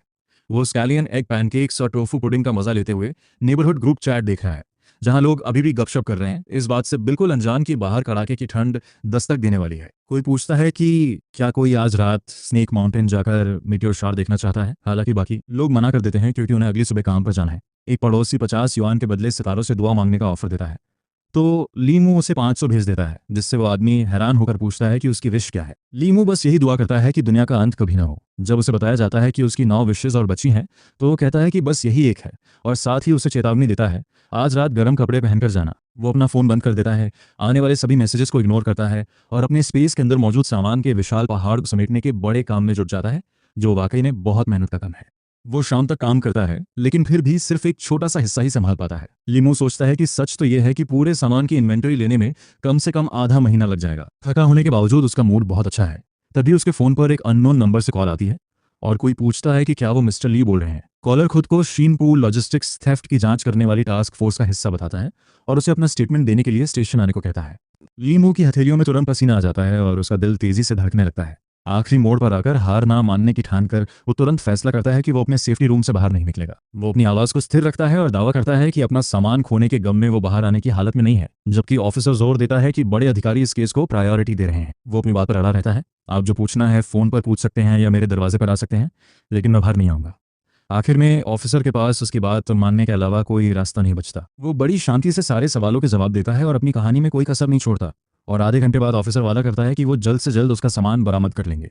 कॉल काटने के बाद वो सोशल मीडिया चेक करता है और देखता है कि टॉप 20 ट्रेंडिंग टॉपिक्स सिर्फ शीनपू इंटरनेशनल लॉजिस्टिक्स थेफ्ट के बारे में है। एलियंस, स्पेस रिफ्ट्स और इनसाइड जॉब्स की थ्योरीज हर तरफ फैली हुई हैं और देश विदेश के न्यूज़ चैनल्स रातों रात रिपोर्टिंग के लिए अपने रिपोर्टर्स भेज रहे हैं।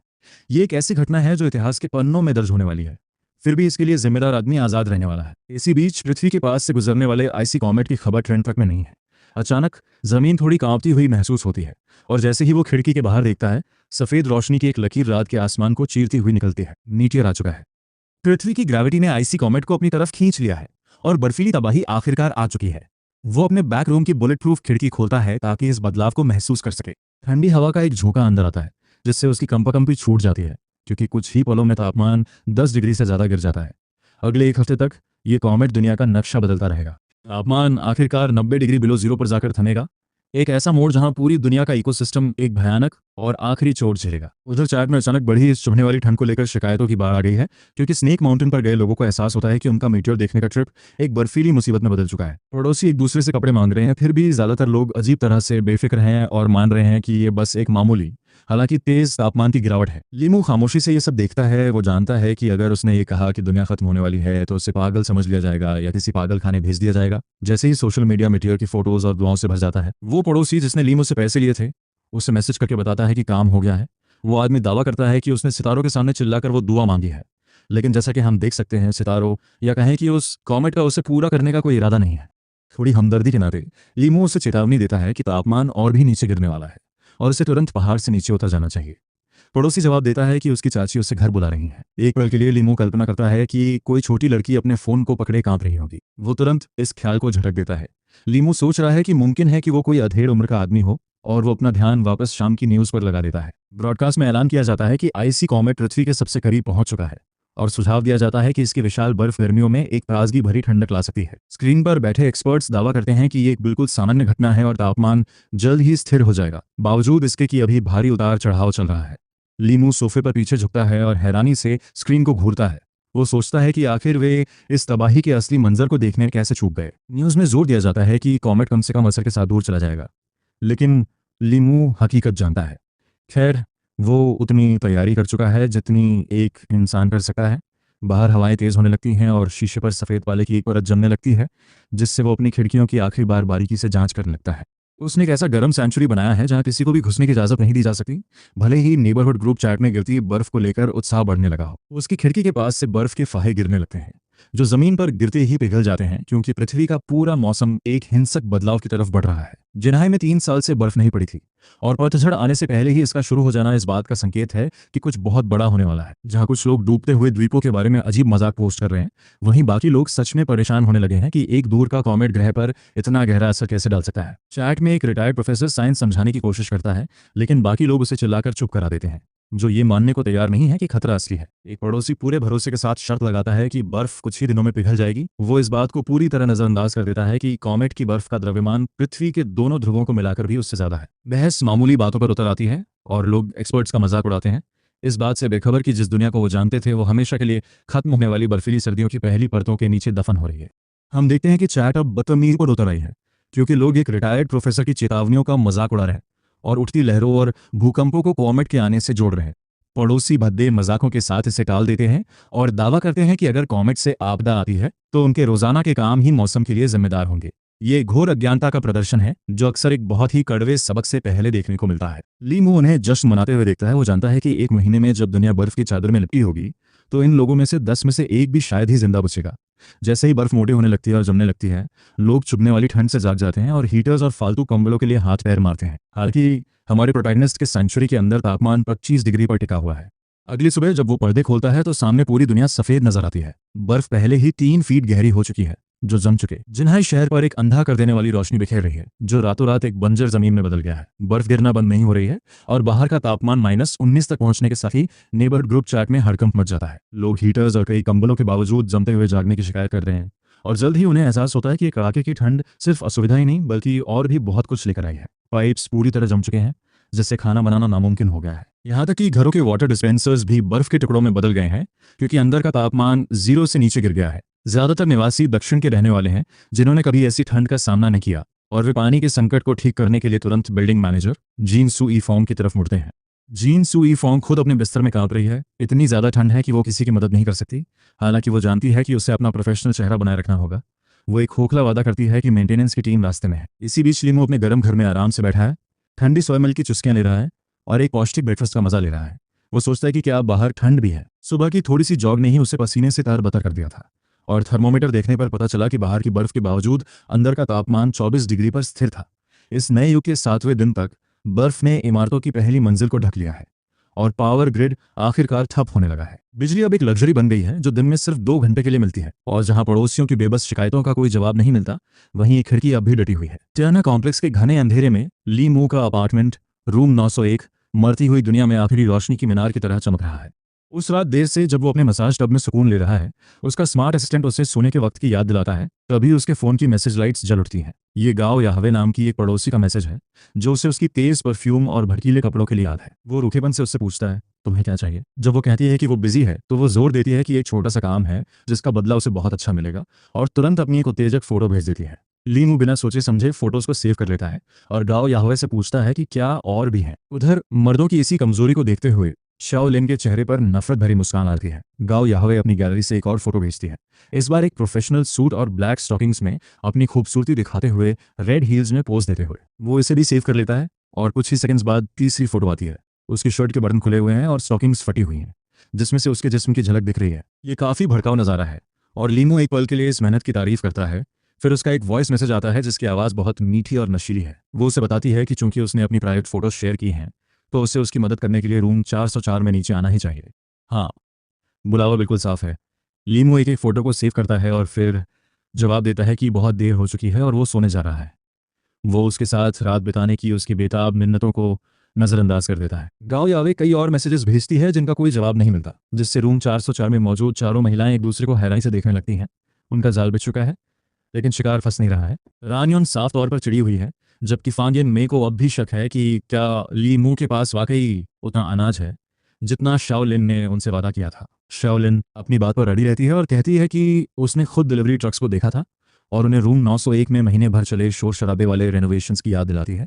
वो साफ कह देती है कि अगर उन्हें यकीन नहीं है तो वो जा सकती हैं, लेकिन फिर उन्हें न तो खाने का एक निवाला मिलेगा और न ही रहने के लिए छत। उसका लहजा काफी कड़क और डिफेंसिव है। गाओ यावे बीच बचाव करती है और फिर चारों रजाई के अंदर छुपकर लीमू को उसके फोर्ट्रेस से बाहर निकालने की साजिश रचने लगती है। बातचीत के दौरान गाओ यावी थोड़ी असहज महसूस करती है, जिसे देख बाकी सब पूछती हैं कि क्या वो ठीक है। वो शिकायत करती है कि उसके कपड़े गीले और बहुत ठंडे लग रहे हैं। रानियोन उसका मजाक उड़ाते हुए कहती है कि शायद पड़ोसी से बात करते वक्त वो कुछ ज़्यादा ही एक्साइटेड हो गई थी। ये तंज बाहर के मौसम की तरह ही तीखा था। अगली सुबह लीमू एकदम ताज़ा महसूस करते हुए उठता है और अपने शॉर्ट्स में खड़े होकर बाहर के बर्फीले तूफान को देखने लगता है। तभी उसके फ़ोन पर गाओ यावे का एक और मैसेज आता है। वो उसे फिर से रूम 404 में आने के लिए कहती है और अब वो कोई घुमा फिराकर बात नहीं कर रही। वो लीमू के आने के बदले खुद को उसे सौंपने का ऑफर देती है, जो वाकई एक बहुत बड़ा दांव था। लीमू इस लालच पर मन ही मन हंसता है और बड़े ठंडे अंदाज में जवाब देता है कि वो इस बारे में सोचेगा। ये सुनकर रूम 404 की औरतें गुस्से से पागल हो जाती हैं। उन्हें यकीन ही नहीं हो रहा कि उसे वाकई इस बारे में सोचने की ज़रूरत है। उन्होंने आज तक इतना कॉन्फिडेंट या फिर इतना बेवकूफ़ आदमी नहीं देखा था। वो उसके घमंड पे हंसती है, लेकिन शाओलिन चुप रहती है, क्योंकि उसके मन में एक अजीब सी बेचैनी घर करने लगी है। इसी बीच लीमू अपने मॉनिटर्स के सामने बैठकर पिछले कुछ दिनों की 4th फ्लोर की सर्वेलेंस फुटेज देख रहा है। वो देखता है कि चारों औरतें रूम 404 में दाखिल हुई हैं। उसे समझ आता था कि ये शाओलिन का हुस्न के जाल वाला कोई छोटा सा रिवेंज प्लॉट है, और वो अपनी कुर्सी पर आराम से बैठकर ये देखने का इंतजार करता है कि वो आगे क्या करती हैं। लीमू अपना फायदा देखते हुए गाओ यावे से बात जारी रखता है और उसकी ढेर सारी प्रोवोकेटिव फोटोज इकट्ठा कर लेता है। आखिरकार गाओ यावे अपने दांत पीसते हुए अपनी सबसे प्राइवेट फोटोज का कलेक्शन उसे भेज देती है। उन तस्वीरों की तादाद देखकर कोई भी अपनी आंखों पर यकीन नहीं कर पाएगा। किस्मत अच्छी है कि सोशल प्लेटफॉर्म के सेंसर्स आज काम नहीं कर रहे, वरना उसका अकाउंट पक्का बैन हो जाता। खींचकर वो पूछती है कि क्या वो मर्द भी है या नहीं, लेकिन लीमू पर इसका कोई असर नहीं होता और वो उसके लुक्स की बुराई करना शुरू कर देता है। वो कहता है कि वो ठीक ठाक तो लग रही है, लेकिन कॉस्मेटिक सर्जरी के निशान बहुत साफ दिख रहे हैं। वो उसे बताता है कि उसकी नाक और आंखें आपस में मैच नहीं कर रही, जैसे अलग अलग क्लिनिक से कराई गई हों। वो साफ कह देता है कि उसके स्टैंडर्ड्स बहुत हाई हैं। गाओ यावे गुस्से में अपनी स्क्रीन को घूरती है, जबकि उसकी सहेलियां करीब आकर उन फोटोज को देखती हैं और महसूस करती हैं कि ली मू शायद सही कह रहा है। उनमें से एक उससे मजाक में धक्का देती है और कहती है कि ये सर्जिकल एनहांसमेंट्स छूने में बिल्कुल भी नेचुरल नहीं लग रहे। अब रानियोन मैदान में उतरती है और दावा करती है कि वो पैसे और रुतबे के लालच से इसे संभाल लेगी। वो अपना गला साफ करती है और एक अमीर खानदान की वारिस बनने का नाटक करती है। वो एक मैसेज भेजती है और पूछती है कि क्या उसे पता है कि जिंदगी की सबसे दर्दनाक चीज क्या है। उधर लीमू नया अकाउंट देखते ही समझ जाता है कि अब इन चारों में से किसी और की बारी है। वो भी उसके खेल में शामिल हो जाता है और कहता है कि शायद मौत के वक्त हाथ में बहुत सारा पैसा रह जाना ही सबसे बड़ा दुख है। वो उसे अपना हमख्याल बताती है और कहती है कि उसे खुशी है कि वो अपने आखिरी दिनों में उससे मिली। उसका लहजा काफी धीमा और संजीदा है।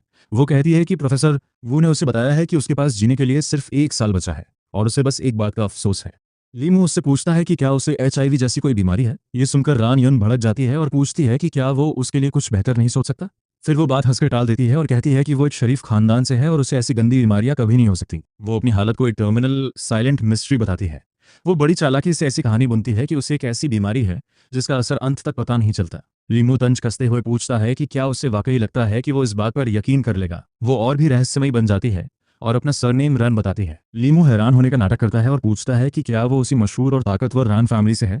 अब वो अपना जाल बिछाती है और कहती है कि वो कियानहुआ कॉम्प्लेक्स में सिर्फ इंस्पेक्शन के लिए आई थी, लेकिन बर्फीले तूफान की वजह से वो अपने खानदान की रियासत में वापस नहीं जा पाई।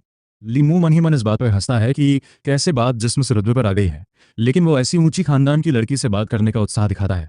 वो बड़ी बेरुखी से कहती है कि ये सब नाम और रुतबा बेकार है और सिर्फ अपनी खुशी मायने रखती है, और फिर वो दोबारा अपनी मौत की बात पर आ जाती है। वो कहती है कि उसे बस दो बातों का पछतावा है। लिमू जानता है कि ये बात कहाँ जा रही है, फिर भी वो उसे अपनी बात कहने के लिए उकसाता है। वो बड़े ही नाजुक अंदाज में पूछती है कि क्या वो बिजी है। वो दुख जताती है कि रान फैमिली का अब कोई वारिस नहीं बचेगा और उनका अरबों का साम्राज्य बिना किसी मालिक के रह जाएगा। उसका दूसरा पछतावा यह है कि उसने कभी किसी मर्द का साथ नहीं पाया। लीमू स्क्रीन को देखते हुए सोचता है कि ये तो बिल्कुल उस अमीर औरत को बच्चा चाहिए वाले स्कैम जैसा लगा है। ये एक घिसा पिटा तरीका है जो अक्सर सड़कों पर लगे पोस्टरों में दिखता है। वो आगे कहती है कि उसे पता है कि लीमू के पास पैसों की कमी नहीं है, लेकिन रैन फैमिली को वाकई एक उत्तराधिकारी की जरूरत है। वो अपनी बात जारी रखती है और कहती है कि उसने गौर किया है कि पूरे टियानुआ कॉम्प्लेक्स में लीमू के जीन्स सबसे बेहतरीन है और उसके साथ बच्चा पैदा करना किसी वरदान से कम नहीं होगा। लीमू इतना हंसता है कि उसकी आंखों में आंसू आ जाते हैं। वो सोचता है कि क्या इसने बहुत ज्यादा ऐतिहासिक नाटक देख लिए हैं। फिर वो पूछता है कि क्या वो वाकई रान फैमिली की इकलौती वारिस है। वो जोर देकर कहती है कि उसके पास झूठ बोलने की कोई वजह नहीं है। जब वो पूछता है कि क्या वो वाकई कभी किसी मर्द के साथ नहीं रही, तो वो दावा करती है कि उसने तो आज तक किसी का हाथ तक नहीं पकड़ा। रान यून एक मासूम लड़की का नाटक करते हुए उसके जवाब का इंतजार करती है। उसे यकीन है कि अगर वो लालच में आ गया तो चारों बहनें उसे बाहर बुलाकर उस पर काबू पा लेंगी। लीमू को इतने लंबे समय बाद इतनी हंसी आई है। उसे ये चारों औरतें बहुत ही अजीब लग रही हैं। वो कहता है कि उसकी बस एक शर्त है। वो पूछता है कि क्या शाओ लिन और गाओ यावी ये सब होते हुए देख सकती हैं, और अगर वो थक जाए तो क्या वो उसे थोड़ा पुश कर सकती हैं। रानी उनकी बोलती बंद हो जाती है।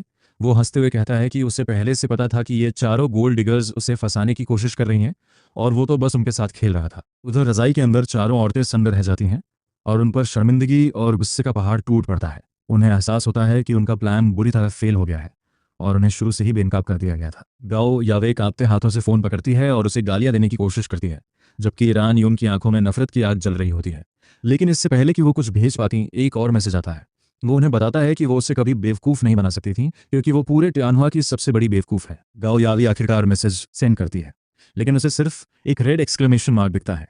लीमू ने उन्हें पहले ही ब्लॉक कर दिया है। वो पागलों की तरह चीखती है और फोन के टुकड़े टुकड़े कर देती है और कसम खाती है कि लीमू को उन जैसी गॉडेसेस की तौहीन करने की कीमत चुकानी होगी। उसे महसूस हुआ कि सिर्फ एक कड़ा सबक ही उसके गुस्से को शांत कर सकता है और उन्हें ये सब नाटक करने के बजाय शुरू में ही उसका दरवाज़ा तोड़ देना चाहिए था।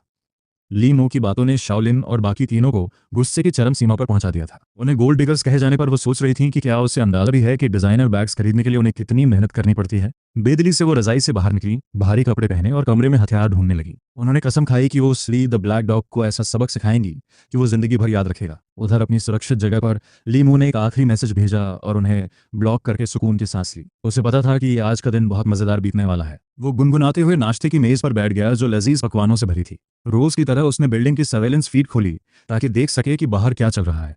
ज्यादा वक्त नहीं लगा और फिफ्थ फ्लोर पर हलचल शुरू हो गई। गोल्ड डिगर क्वार्टेट बाहर निकल चुकी थी। लीमू एक मुस्कुराहट के साथ सोचने लगा कि आज वो किसका घर साफ करने निकली है। शाओलिन के हाथ में पोछा था, गाओ यावे के पास झाड़ू, रानियों के पास एक स्पैचुला और फांगिन में हाथ में एक जंग लगा लोहे का बर्तन था। ये नज़ारा जितना अजीब था उतना ही मजाकिया भी। वो धीरे धीरे ऊपर चढ़ती गईं और आखिरकार 9th फ्लोर पर जाकर रुकी। उन्होंने रूम नंबर 901 चेक किया और पक्का किया कि वो सही जगह पर है। बहनों, चलो अंदर चलकर उस द ब्लैक डॉग को पकड़ते हैं। वो दरवाजे के पास फुसफुसाते हुए एक दूसरे की तरफ इशारा करने लगी। अब सवाल ये था कि सबसे आगे कौन खड़ा होगा। एक ने तीसरा स्पॉट चुना, दूसरी ने दूसरा, जबकि शाओलिन ने बिना कुछ कहे चुपके से पीछे होकर अपनी बहनों को आगे धकेल दिया। बेचारी फंग यन में सबसे आगे रह गई, जो सीधा 901 के दरवाजे के सामने थी। उसकी आवाज कांप रही थी। उसने माना कि उसे डर लग रहा है कि कहीं वो अचानक बाहर ना झपट पड़े। डरो मत में, हम सब साथ चलेंगे। वो हम चारों का मुकाबला नहीं कर पाएगा।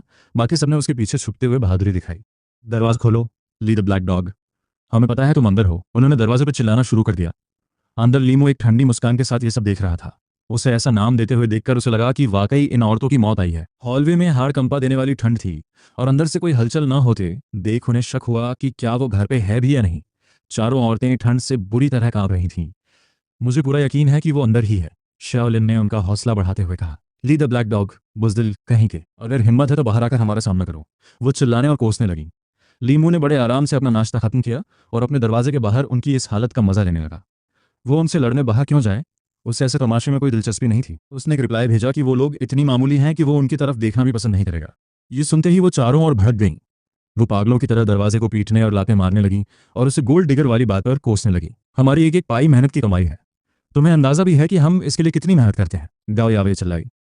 लीमू एक सर्द हंसी हंसा। उसे याद आया कि उसने यूनिवर्सिटी के 4 सालों में 1,90,000 बचे थे, लेकिन उस कलमुही ने वो सब एक महीने में उड़ा दिए। वो थी मेहनत की कमाई। ये सुनकर गाओ यावे और बाकी सबने शाओ लिन की तरफ बड़े अजीब अंदाज में देखा। उन्हें अंदाजा नहीं था कि उनकी सहेली इतनी बेरहम हो सकती है। सच कहें तो उन्हें लगा कि इतने पैसे उड़ाने के बाद उसे उस बेचारे आदमी को कम से कम कुछ तो देना चाहिए था। यहाँ तक कि गाओ यावे को भी उन पैसों के लिए थोड़ा दुख हुआ। वो अपने रेट्स के बारे में सोचने लगी कि कैसे रात भर मेहनत करने के बाद भी वो मुश्किल से कुछ हजार कमा पाती थी। शाओलिन ने अपनी सहेलियों की नज़रों को महसूस किया और सच तो यह है कि उसे भी अपने फैसलों पर बहुत पहले ही पछतावा हो चुका था। उसने जिद में आकर कहा कि उसके पास उससे भी बेहतर और भी बहुत सारे बैकअप ऑप्शंस हैं, जिसे सुनकर बाकी सब जलने लगी। अंदर लीमू शांत चेहरे के साथ उनकी एक बात सुन रहा था। बिना किसी भावना के उसने अपने भरे हुए नाश्ते की मेज़ की एक फ़ोटो ली और उन्हें भेज दी। उसने साथ में एक नोट भी लिखा कि वो सोच रहा है कि यह सब खत्म कैसे करेगा। बाहर शाओलिन उस फोटो को फटी आंखों से देख रही थी।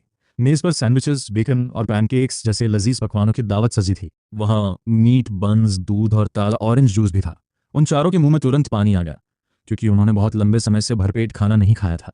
तभी उन्होंने कुछ अजीब गौर किया। उसने शॉर्ट स्लीव्स पहनी हुई थी।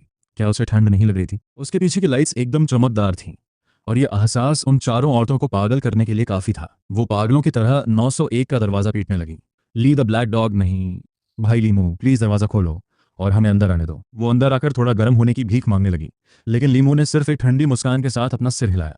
उसने ऑरेंज जूस की एक लंबी चुस्की ली और उनकी बेबसी का लुत्फ उठाने लगा। वो जितना ज़्यादा चिल्ला रही थी, उसे अपना खाना उतना ही ज़्यादा लजीज लग रहा था। गलियारे में बर्फीली हवाएं चल रही हैं, जिससे उनके गाल सुन्न और हाथ पैर जम चुके हैं। गाओ याहवे मिन्नतें करते हुए कहती है, ब्रदर मैं नीचे के फ्लोर से आपकी नेबर हूँ गाओ यावे। हम एलिवेटर में पहले भी मिल चुके हैं। वो अपनी आवाज़ को कोमल और नशीली बनाने की कोशिश करती है, लेकिन लीन उसे बीच में ही रोककर उसकी असलियत सबके सामने ले आता है। गाओ यावे सदमे में जम जाती है और इससे पहले कि वो कुछ कहे, रान युन उसे किनारे हटा देती है। वो कहती है, ब्रदर लीमू मैं रान युन हूँ, मैं एक शरीफ और इज्जतदार औरत हूँ। लीमू बस इतना जवाब देता है कि उसकी शराफत उसका अपना असला है और उसे इससे कोई फर्क नहीं पड़ता। वो उन सबको वहाँ से दफ़ा हो जाने को कहता है। तभी शाओलिन सबसे आगे आती है और उसे याद दिलाती है कि वो हाई स्कूल में उसका पहला प्यार थी। उसकी आवाज़ कोमल हो जाती है और वो पूछती है कि क्या उसे वो मासूम हाई स्कूल के दिन याद हैं और कैसे उसकी साफ आंखों ने उस पर गहरा असर छोड़ा था। वो दावा करती है कि एक ही कंपनी में काम करना और एक ही बिल्डिंग में रहना किस्मत का खेल है। वो बहुत जज्बाती होकर कहती है, हमें साथ होना चाहिए लीमू, मैं तुमसे प्यार करती हूँ। पर लीमू का जवाब बहुत ही ठंडा और बेरुखा है। उसे उससे कोई प्यार नहीं है। शाओलिन दंग रह जाती है और कहती है कि यह सच नहीं हो सकता, क्योंकि उसने अपनी सारी जमा पूंजी उस पर खर्च कर दी थी। वो दरवाजे को पीटते हुए चिल्लाने लगती है। चारों औरतें अपनी हर चाल चल रही हैं ताकि उसका ध्यान अपनी तरफ खींच सकें, भले ही ठंड से उनके चेहरे नीले पड़ रहे हों। इधर लीमू बड़े आराम से अपना ब्रेकफास्ट कर रहा है और उन्हें पूरी तरह इग्नोर कर देता है। वो जानता है कि उसका काफ़ी खाना बर्बाद होगा, लेकिन उसे परवाह नहीं है। उसके स्पेस में इतना सामान जमा है कि एक आदमी की 10 जिंदगियां गुजर जाएं। शाओलिन गिड़गिड़ाते हुए कहती है, लीमू मैं भीख मांगती हूँ, मुझे अंदर आने दो। वो कहती है कि वो कुछ भी करने को तैयार है, यहाँ तक कि वो सब साथ मिलकर मल्टीप्लेयर गेम्स भी खेल सकती हैं। ऐसा लगता है कि इस बर्फीली तबाही में इज्जत सबसे पहली चीज़ थी जिसे उन्होंने ज़मीन पर फेंक दिया। पर लीमू बिना सोचे उन्हें मना कर देता है और शांति से कहता है कि उसका टेस्ट उनकी पहुंच से बहुत ऊपर है। शाओलिन रोने लगती है और उसकी मिस्ट्रेस या सिर्फ एक टूल बनने के लिए भी तैयार हो जाती है, बस उसे अपनी नौकरानी बना ले। सच कहें तो एक पल के लिए लीमू सोचता है कि उसे शायद थोड़ा लाचाया हो, पर उसने तुरंत उस ख्याल को झटक दिया। ऐसी 4 औरतों के साथ रहना जिनका कोई दीन धर्म न हो, सीधे सीधे धोखे को दावत देना है, और कौन जाने अपनी पिछली जिंदगियों से वे क्या बीमारियां लेकर आई हों। वो उन्हें दफ़ा होने को कहता है, क्योंकि अगर वे दुनिया की आखिरी औरतें भी होती तब भी वो उन्हें हाथ न लगाता। उनके जमे हुए हाथ दरवाजे के फ्रेम को खरोंच रहे हैं। आखिरकार किसी का सब्र टूट जाता है, शराफत का मुखौटा उतर जाता है और एक चीख गूंजती है जो उसे कोसने लगती है कि वो अंदर गर्माहट और खाने के मजे ले रहा है और वे बाहर तड़प रही हैं। कड़कड़ाती ठंड की परवाह किए बिना वे एलॉय डोर पर अपने नाखून गड़ाने लगती हैं, जिसकी आवाज़ पूरे हॉलवे में गूंज उठती है। शाओलिन समझ जाती है कि वो दरवाज़ा नहीं खोलेगा, तो वो दूसरों से कहती है कि उन्हें आत्मनिर्भर बनना होगा, क्योंकि मर्दों पर भरोसा नहीं किया जा सकता। वे गोल्ड डिगर्स का सपना छोड़ देती हैं और ताकत इस्तेमाल करने का फैसला करती हैं। अपने हथियारों से दरवाजे के फ्रेम पर वार करती हैं। वो बार बार वार करती हैं, पर कोई फायदा नहीं होता। शाओलिन उन्हें हिम्मत देती रहती है कि कोशिश करने वालों की जीत जरूर होगी। पूरे सीढ़ियों वाले हिस्से में धातुओं के टकराने की आवाज़ गूंज रही है। तभी गाओ यावे हैरानी से हाँफने लगती है कि दरवाज़ा कितना सख्त है। वे मायूस होने लगती हैं क्योंकि उनके औजार फ्रेम पर एक खरोच तक नहीं डाल पा रहे। शाओलिन अब लीमू के कैरेक्टर पर कीचड़ उछालने लगती है। वो उसे एक बेचारा वर्जिन बुलाती है और दरवाज़ा खोलने की मांग करती है, इस उम्मीद में कि वो गुस्से में आकर कोई गलती कर दे। लीमू बस अंगड़ाई लेता है और दरवाजे की तरफ बढ़ता है, उनकी बेवकूफ़ी पर हंसते हुए कि वे सच में सोच रही थी कि ये काम करेगा। वो अपने डायमेंशनल स्पेस में सामान ढूंढता है और उसकी आंखें चमक उठती हैं जब उसे पुराने जंग लगे लोहे के कील मिलते हैं। वो एक नेल गन निकालता है और उसे लोड कर लेता है। जंग लगे कीलों से टेटनस होने का खतरा होता है जो काफ़ी जानलेवा हो सकता है। वो मजाक में इसे अपनी टेटनस गन का नाम देता है, ये जानते हुए कि जिसे भी ये लगेगी बिना इलाज के उसकी मौत बहुत दर्दनाक होगी। बाहर गालियां और भी भद्दी होती जा रही हैं। लीमू बेरहमी से मुस्कुराता है और उन्हें अपनी ताकत बचाने की सलाह देता है। उसे इसकी ज़रूरत पड़ने वाली है। वो उनकी धमकियों को अनसुना कर दरवाजे में एक छोटा सा अपर्चर खोलता है और अपनी नेल गन का निशाना सीधे उन औरतों पर साध लेता है। छेद को खुलते देख वे खुशी से पागल हो जाती हैं। वे आगे बढ़ती हैं और अपनी उंगलियों से उस छेद को पकड़ने की कोशिश करती हैं। अंदर से आने वाली गर्म हवा को महसूस कर वे हाँफने लगती हैं। लीमू उनकी बेबसी पर बस एक ठंडी मुस्कान देता है। वो ट्रिगर दबाता है और कई तेज सीटी जैसी आवाज़ों के साथ जंग लगी कीलें बाहर निकलती हैं। फांग इनमें डर के मारे चीख पड़ती है जब उसे एहसास होता है कि एक कील उसकी हथेली के आर पार हो गई है। उधर गाओ याहवे के गाल में कील धंस चुकी है और सिर्फ उसका सिर बाहर दिख रहा है। ये नज़ारा वाकई काफ़ी खौफनाक है। शाओलिन तुरंत पीछे हट जाती है और अपनी सहेलियों के शरीर को ढाल की तरह इस्तेमाल करने लगती है। वो शुरू से ही चौकन्नी थी और हालात बिगड़ते ही खिसक ली। वो उसे रुकने के लिए चिल्लाती है पर लीमू के हाथ नहीं रुकते और वो जंग लगी कीलें लोड करता रहता है। वे चारों डर के मारे पीछे हट जाती हैं। उन्हें समझ नहीं आ रहा कि वो अंदर क्या कर रहा है। फांग इनमें दर्द से कराती है कि उसे तुरंत इलाज चाहिए। उसके हाथ से खून बह रहा है और इस कड़ाके की ठंड में वो तुरंत जमने लगता है। शाओलिन समझ जाती है कि पास पलट चुका है। पीछे हटने और लंबी योजना बनाने का फैसला करते हुए वो नीचे की तरफ भागती है। बाकी सब भी अपने जख्मों को पकड़े हुए 9th फ्लोर से भाग निकलती हैं। गाओ याहवे अभी कुछ ही दूर गई थी कि दर्द से चीखने लगती है। उसका हाथ सचमुच बर्फ में तब्दील हो रहा है। बाहर का तापमान बहुत ज़्यादा कम है। कुछ ही पलों में उसके हाथ का खून नुकीले बर्फ के टुकड़ों में बदल गया। शाओलिन उससे चलते रहने और हाथ को कपड़ों में छुपाने के लिए चिल्लाती है। उधर लीमू ये सब अपने मॉनिटर्स पर देख रहा है पर उसे उनके लिए कोई हमदर्दी महसूस नहीं होती। वो सोचता है कि क्या सच में बाहर इतनी ठंड है। उसे तो अपने कमरे की गर्मी से पसीना आ रहा है और अगर ये बात बाहर वालों को पता चलती तो शायद वे उसे जिंदा चबा जाती। वे चारों आखिरकार रूम 404 पहुंचती हैं। अंदर का तापमान भी जमा देने वाला है जो उनकी हड्डियों तक को सुन्न कर रहा है। इस वक्त वे गर्मियों की उस तपती धूप को तरस रही हैं। सूरज की गर्मी का ख्याल ही उन्हें सुकून दे रहा है। वे घबरा जाती हैं ये जानकर कि बिना इलाज के ये चोटें उनकी जान ले सकती हैं। शाओलिन अपना फ़ोन उठाती है और प्रोफेसर वू से कांटेक्ट करती है ये सोचकर कि वो उनका इलाज कर सकते हैं। फांग इनमें बहुत दर्द में है और उसकी आवाज़ में चिंता साफ दिख रही है। वो पूछती है कि उनके पास खाना नहीं है तो वे मेडिकल फीस कैसे भरेंगी। शाओलिन इस बात को अनसुना कर देती है और कहती है कि वे अपने जिस्म से कीमत चुका सकती हैं। उसका मानना है कि प्रोफेसर वू एक यूनिवर्सिटी प्रोफेसर हैं और उनके पास मेडिकल स्किल्स हैं तो ये सौदा बुरा नहीं है। गाओ याहवे जो दर्द से अपने होंठ काट रही थी एकदम से रुक जाती है। वो शाओलिन को घूर कर देखती है और अचानक उसके चेहरे पर एक जोरदार थप्पड़ जड़ देती है। शाओलिन सदमे में अपना गाल पकड़ लेती है जिस पर सूजन आने लगी है। वो यकीन नहीं कर पाती कि उसे थप्पड़ क्यों मारा गया। गाओ याहवे गुस्से में दांत पीसते हुए कहती है कि ये सारी मुसीबत शाओलिन की वजह से आई है। रान युन और फांग यिन ने भी नफरत भरी नजरों से उसे देखने लगती हैं। शाओलिन अपराधी की तरह अपना सिर झुका लेती है और मासूमियत का नाटक करते हुए हकबकाती है कि उसे नहीं पता था कि ऐसा होगा। वो तो बस सबका भला चाहती थी। सच तो ये है कि किसी को उसकी बातों पर यकीन नहीं है। गाओ याहवे और बाकी सब देखते हैं कि शाओलिन को एक खरोंच तक नहीं आई है और उनका गुस्सा फूट पड़ता है। वे उसे एक चालबाज और मैनिपुलेटर बुलाती हैं। इससे पहले कि शाओलिन अपनी सफाई पूरी करती रान युन उसके बाल पकड़कर खींचती है जिससे वो दर्द से चीख उठती है और फिर उसके चेहरे पर एक तमाचा जड़ देती है। फांग इनमें भी उसकी जान पर एक जोरदार लत मारती है। शाओलिन रोने लगती है और रहम की भीख मांगती है। उसका चेहरा अब थप्पड़ों के निशान और खरोंचों से भर चुका है। गाओ याहवे उसके चेहरे पर थूक देती है। शाओलिन समझदारी दिखाते हुए चुप रहती है क्योंकि वो जानती है कि विरोध किया तो और मार पड़ेगी। गाओ याहवे उसे प्रोफेसर वू को फ़ोन करने का हुक्म देती है और साफ कह देती है कि मेडिकल फीस कैसे भरनी है ये शाओलिन का सिरदर्द है। शाओलिन बिना देर किए हाँ में सिर हिलाती है। वो अपनी इन तथाकथित बेस्ट फ्रेंड से और मार नहीं खाना चाहती। वाकई ये नज़ारा बहुत ही दयनीय है। गाओ याहवे बाल छोड़ते हुए उस पर तंज कसती है। शाओलिन अपना सिर पकड़कर सिसकने लगती है। उसके आंसू रुक नहीं रहे। अंदर ही अंदर वो सोचती है कि उसे उन तीनों से नफरत है पर वो जाहिर नहीं करती और बस उन्हें मन ही मन कोसती है। आखिरकार वो फ़ोन करती है और प्रोफेसर वू से कहती है कि उसकी रूममेट्स बीमार हैं और क्या वो रूम 404 आ सकते हैं। एक बूढ़ी आवाज़ जवाब देती है। जब प्रोफेसर लक्षणों के बारे में पूछते हैं तो शाओलिन हिचकिचा जाती है। वो सच्चाई छुपाती है क्योंकि उसे डर है कि अगर उन्हें पता चला तो वे नहीं आएंगे। वो उनसे दवाइयाँ लाने की जिद करती है पर प्रोफेसर उसे याद दिलाते हैं कि वे एक टीचर हैं, डॉक्टर नहीं, और उनके घर में कोई मेडिकल सप्लाईज नहीं है। वे ये भी कहते हैं कि आने के उनके नियम उससे पहले से ही पता होने चाहिए। शाओलिन वादा करती है कि अगर वे जल्दी आएंगे तो वे उन्हें निराश नहीं करेगी। प्रोफेसर वू एक ठंडी आग भरकर कांपते हुए खड़े होते हैं। 74 साल की उम्र में ये कड़ाके की ठंड उनकी जान के लिए खतरा है, फिर भी वे मदद करने का फैसला करते हैं। इधर शाओलिन फ़ोन देखकर बड़बड़ाती है कि ये बुड्ढा बहुत सुस्त है। जब गाओ याहवे अपडेट मांगती है तो शाओलिन उन्हें यकीन दिलाती है कि प्रोफेसर आ रहे हैं और वे जल्द ही ठीक हो जाएंगी। वे तीनों जख्मी औरतें सोफे पर गिर जाती हैं और दर्द से कराहती हैं। भूख, ठंड और जख्मों ने उन्हें टूटने की कगार पर पहुंचा दिया है। दर्द इतना ज़्यादा है कि वे मौत की दुआ करने लगती हैं। दूसरी तरफ अपने सेफ हाउस में लीमू ऐसे आराम कर रहा है जैसे कुछ हुआ ही न हो। वो एक मूवी देखा है और उसे उन औरतों की हालत से कोई लेना देना नहीं है। उसके लिए बस एक छोटी सी परेशानी थी। अंधेरे में बैठी हुई औरतें उसे कोस रही हैं और गाँव यहावे गालियों भरे मैसेज भेजती है। लीमू बस मुस्कुराता है और सोचता है कि इसमें उनकी अपनी बेवकूफ़ी का हाथ है। जो औरतें एक भारी सामान तक नहीं उठा सकती, वे उसे हराने के सपने देख रही थीं। ये वाकई मजाक है। उधर गाँव यावे दर्द से बेहाल होकर पूछती है कि वो इतना बेरहम क्यों है, जबकि उन्होंने उसे कोई नुकसान नहीं पहुंचाया। लीमू जोर से हंस पड़ता है। रूम 404 की इन औरतों का लॉजिक वाकई कमाल का है। वे पूरी तरह सेल्फ सेंटर्ड हैं। क्या उन्हें लगा था कि जब वे उस पर हमला करेंगी तो वो हाथ पर हाथ धरे बैठा रहेगा? अगर वे उस पर काबू पा लेती तो उसके साथ जो होता वो उनकी इस हालत से कहीं ज़्यादा बुरा होता। वो उन्हें फटकार लगाता है, पर गाओ यावे पूरे यकीन के साथ कहती है कि वो तो बिल्कुल ठीक है और उसे एक खरोंच तक नहीं आई है। लीमू अपना माथा पीट लेता है और सोचता है कि उसे खुद पर गुस्सा आ रहा है कि वो इन जैसे लोगों को समझाने की कोशिश ही क्यों कर रहा है। जब वो जवाब देना बंद कर देता है तो गाओ यावे पूछती है कि क्या उसकी चुप्पी का मतलब ये है कि उसे शर्मिंदगी महसूस हो रही है। वो उसे दफा होने को कह देता है क्योंकि उसका सब्र अब खत्म हो चुका है। वो अपना फोन फेंक देता है और उसे इग्नोर करता है। शाम के वक्त आखिरकार टियाना अपार्टमेंट्स में बिजली वापस आती है और लोग ग्रुप चैट में खुशियां मनाने लगते हैं। वे तुरंत खाना पकाने और बर्फ पिघलाकर गर्म पानी बनाने में जुट जाते हैं। पानी की कोई कमी नहीं है, लेकिन उसे इकट्ठा करना ही किसी को मार डालने के लिए काफी है। जांग जुई फोंग बीच में टपकती है, जैसे बिजली उसी की वजह से आई हो और सबको उस पर भरोसा करने को कहती है। लेकिन 2 घंटे बाद ही पूरी बिल्डिंग फिर से अंधेरे में डूब जाती है। लोग गुस्से में एंडी जांग से जवाब मांगते हैं। वो खुद हैरान है। उसने सोचा नहीं था कि इतनी जल्दी बिजली फिर चली जाएगी। उसे अपनी बातों पर शर्मिंदगी महसूस होती है और वो सारे मैसेजेस को इग्नोर करके चुपचाप बैठ जाती है। अब 23 अक्टूबर आ चुकी है, अपोकलिप्स का 13वां दिन।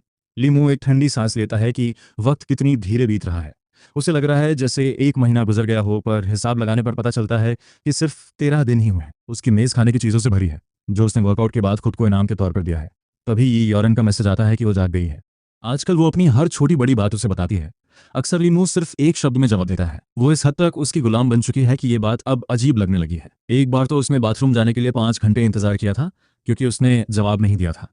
तब से लीमू कम से कम एक छोटा सा रिप्लाई जरूर भेज देता है। लीमू ने उसे कुछ खाना भेजने का फैसला किया। एक तेज रोशनी के साथ यॉरन के कमरे में एक रोस्ट चिकन प्रकट हो गया। इधर ग्रुप चैट में एक निवासी तेज बुखार और जुकाम के लिए दवा की भीख मांग रहा था, लेकिन वहां मौत जैसा सन्नाटा छाया हुआ था। आजकल लोग ग्रुप चैट में कम ही बात करते थे और अगर कोई संदेश आता भी था तो वो अक्सर मदद की ऐसी पुकार होती थी जिसका कोई जवाब नहीं देता था। 13 दिन पहले, दुनिया खत्म होने से पहले, यह ग्रुप मोहल्ले की गपशप और फालतू की खबरों से भरा रहता था। लेकिन अब किसी के पास इन छोटी बातों के लिए ना तो दिल बचा था और ना ही हिम्मत। बीमार निवासी ने काफी देर इंतजार किया और जब कोई जवाब नहीं मिला तो उसका गुस्सा फूट पड़ा। उसने सबको कोसा कि पड़ोसी होने के नाते सब इतने पत्थर दिल कैसे हो सकते हैं।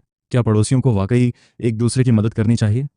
उसकी इस चीख पर दूसरे लोग सिर्फ उसका मजाक उड़ाने लगे और पूछने लगे कि जब उसके पास बदले में देने के लिए कुछ नहीं है तो वो उसकी मदद क्यों करे।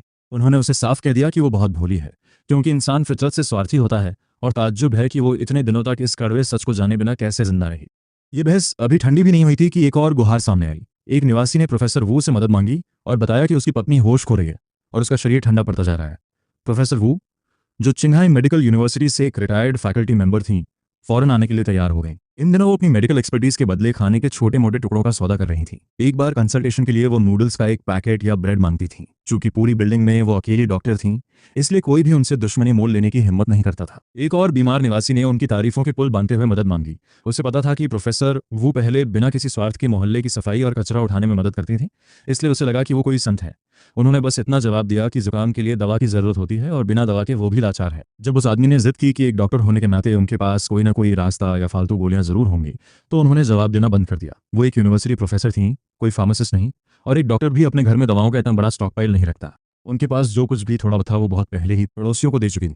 तभी एक वाइट कॉलर प्रोफेशनल महिला ने पोस्ट किया कि उसने 4 दिनों से कुछ नहीं खाया है। वो जिंदा रहने के लिए थोड़े से खाने के बदले अपना शरीर तक सौंपने को तैयार थी। तभी वो एक इज्जतदार महिला होकर करती थी, लेकिन आज भूख ने उसे अपनी गरिमा छोड़ने पर मजबूर कर दिया था।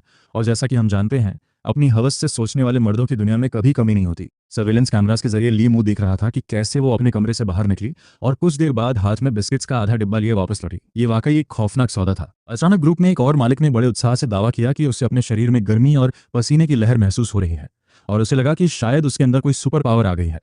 प्रोफेसर वू ने जब यह मैसेज देखा तो उन्होंने एक ठंडी आह भरी। उन्होंने उसे चेतावनी दी कि यह कोई सुपर पावर नहीं, बल्कि मौत से पहले की आखिरी चमक है और उसका शरीर पूरी तरह जवाब दे रहा है। उसने उनकी बात अनसुनी कर दी और कहा कि वो सिर्फ उसकी शक्ति से चल रही हैं। उस निवासी ने फिर कभी ग्रुप चैट में कुछ नहीं लिखा।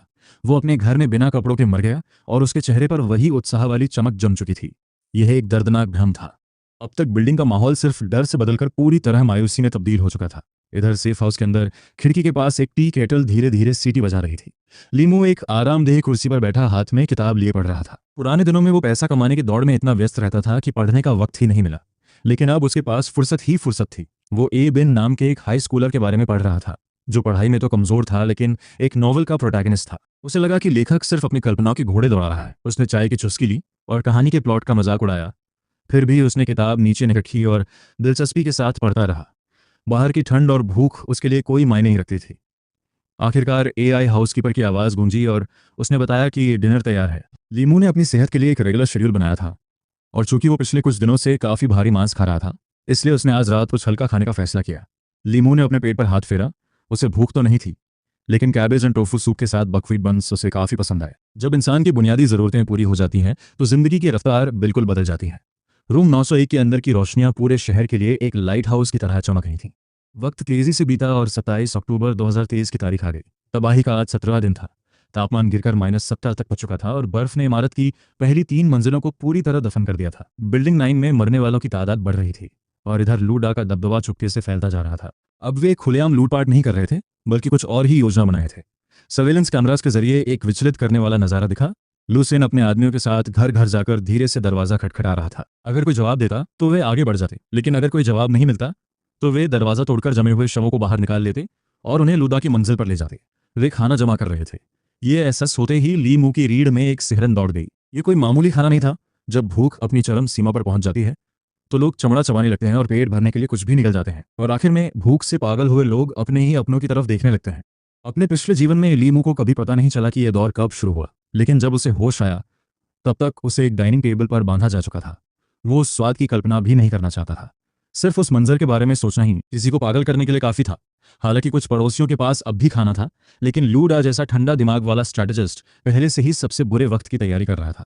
जहां बाकी पड़ोसी सिर्फ आज का सोच रहे थे, वहीं लूडा आने वाले भयानक भविष्य को देख रहा था। सच तो यह है कि यह एक समझदारी भरा कदम था। अगर वो अभी जीवित लोगों को लूटता तो पूरी बिल्डिंग अपनी जान बचाने के लिए उस पर टूट पड़ती और तब सैकड़ों भूखे लोगों की ताकत के आगे एक बंदूक भी कुछ नहीं कर पाती। लीमू ठंडी हंसी हंसा। उसे याद आया कि कैसे कभी एक गोली की आवाज ने पूरे मोहल्ले को दहला दिया था, लेकिन अब पड़ोसी समझ चुके थे कि गोली से मरना भूख से तड़प कर मरने से कहीं कम दर्दनाक है। उसी रात लूडा की नजरों से बचकर एक छोटा सा सीक्रेट ग्रुप चैट बनाया गया और लीमू को फिर से उसमें खींच लिया गया। उसे समझ नहीं आया कि यह किस लिए है। ग्रुप नेता का निकनेम किसी अनजान अकाउंट का रैंडम कोड था।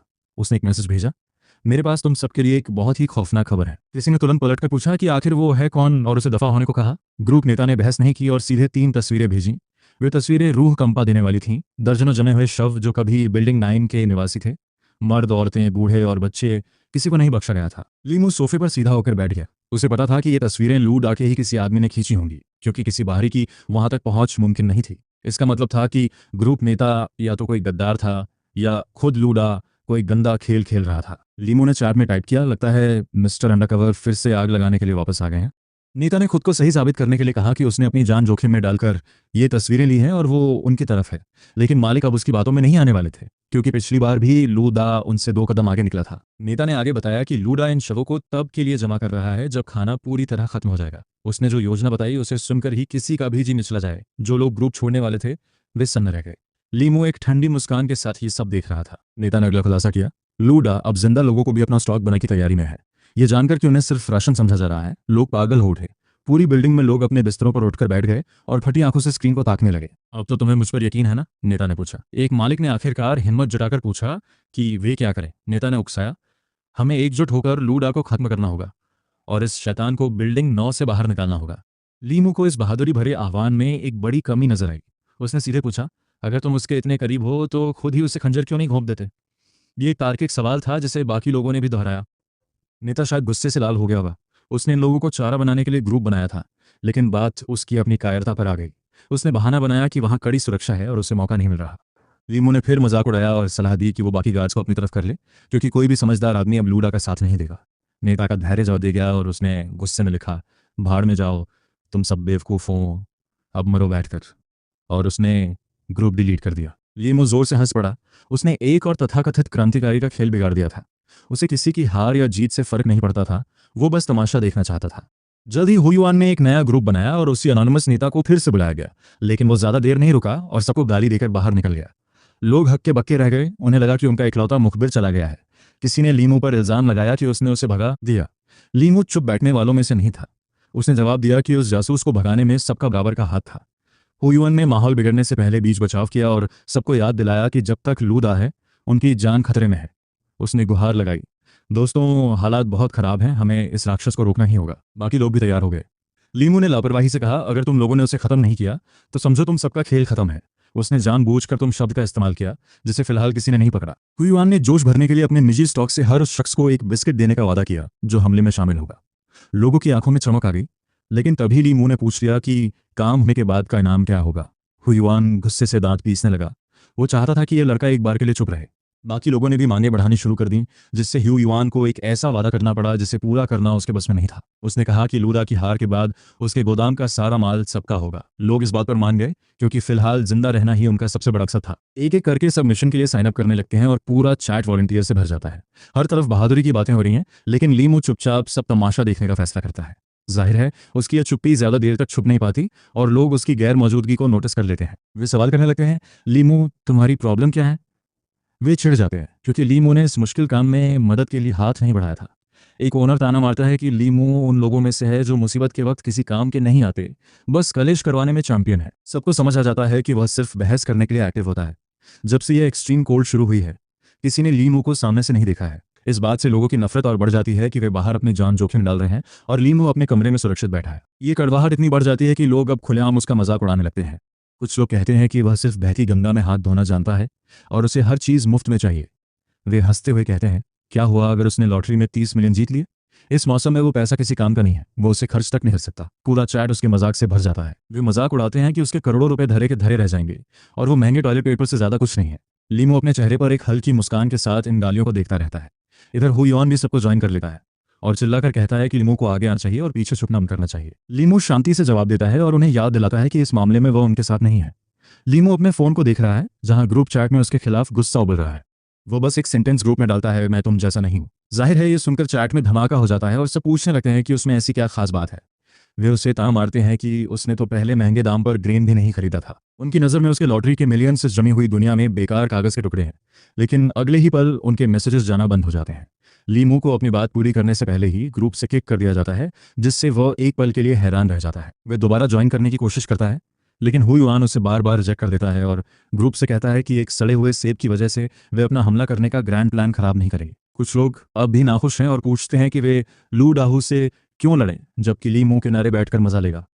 हुयुआन तंज कसते हुए वादा करता है कि वो इस जोकर से बाद में निपट लेगा। ये सुनकर ग्रुप में थोड़ी देर के लिए सन्नाटा छा जाता है। सबको समझ आ जाता है कि लू दाहू के बाद अगला नंबर लीमू के अपार्टमेंट का है। लेकिन तभी कुछ ऐसा होता है जिसकी किसी ने उम्मीद नहीं की थी। चौथी मंजिल की फोन इन में अचानक एक फोटो पोस्ट करती है। उस तस्वीर में एक कमरा तेज और गर्म रोशनी से नहाया हुआ है, जैसा नजारा ठंड शुरू होने के बाद से किसी ने नहीं देखा था। ओनर्स को लगता है कि ये आपदा से पहले की कोई पुरानी फोटो है, क्योंकि अभी तो सब कुछ पूरी तरह जम चुका है। तभी जांग वांग अचानक बोलती है। वह बिस्तर पर पड़ी है, उसके पाले से झुलसे हुए हाथ पैर काले पड़ रहे हैं और चेहरा पीला है। उसे वो दरवाजा याद आता है जिसे वह खोल नहीं पाई थी और वो खौलता हुआ पानी जिसने उसे झुलसा दिया था। वह दांत पीसते हुए ग्रुप को बताती है कि यह फोटो सच हो सकती है। चैट में फिर से शोर मच जाता है और कई लोग उसे पागल कहने लगते हैं कि वह ऐसी बात पर यकीन कर रही है। जांग वांग फैसला करती है कि अब वह सब सच बता देगी। वह कहती है, लीमू के पास गर्म पानी है, वह नहा सकता है और उसकी पावर कभी नहीं जाती। यह खुलासा किसी भी फोटो से ज्यादा गहरा असर करता है। गर्म पानी से नहाने और बिजली होने के ख्याल ने सबको सुन्न कर दिया है। इस जमी हुई नर्क जैसी दुनिया में रहने वाले लोगों के लिए यह सिर्फ सुख सुविधा नहीं बल्कि जन्नत जैसा है। इनहुआचा नाम की एक डिजाइनर इस तस्वीर की जांच करने का फैसला करती है। जैसे ही बिजली आती है वो अपने प्रोफेशनल सॉफ्टवेयर से चेक करती है कि फोटो एडिट तो नहीं की गई। उसमें कोई फिल्टर नहीं था और छेड़छाड़ का कोई निशान नहीं था। मेटाडेटा से पता चलता है कि ये फोटो बस कुछ ही दिन पहले ली गई है। हैरान होकर इनहुआचा ये सबूत पूरे ग्रुप के साथ शेयर कर देती है। पूरा ग्रुप अपना आपा खो देता है। वे ठंड से ठिठुर रहे हैं और भूखे मर रहे हैं, जबकि लीमू गर्म दूध पी रहा होगा और मीट बंस खा रहा होगा। ये जलन अब जहरीली होती जा रही है। दूसरी तरफ लीमू अपने सोफा पर आराम कर रहा है। वह अपना फोन एक तरफ फेंक देता है। उसे यह सोचकर हंसी आती है कि उसके पड़ोसियों ने उसे बाहर निकालने के लिए एक सीक्रेट ग्रुप बना लिया है। वह अपने डायमेंशन स्पेस से एक विशाल 100 INCH स्क्रीन निकालता है और स्नैक्स सजा लेता है। वो सोचता है कि अगर वे लू दाहू से लड़ने जा रहे हैं तो क्यों ना इस शो का मजा लिया जाए। अचानक एक प्राइवेट मैसेज आता है। ये वांग वान नाम का एक पड़ोसी है जो दावा करता है कि वे एक बार एलिवेटर में मिले थे और उसे हमेशा से पता था कि लीमू कोई साधारण इंसान नहीं है। लीमू इस चापलूसी पर अपनी भौंस सिकोड़ लेता है। फिर मैसेजेस की बाढ़ आ जाती है। ब्रदर जांग उसे साथ में खाने की याद दिलाता है और कहता है कि लीमू पर उसका एहसान उधार है।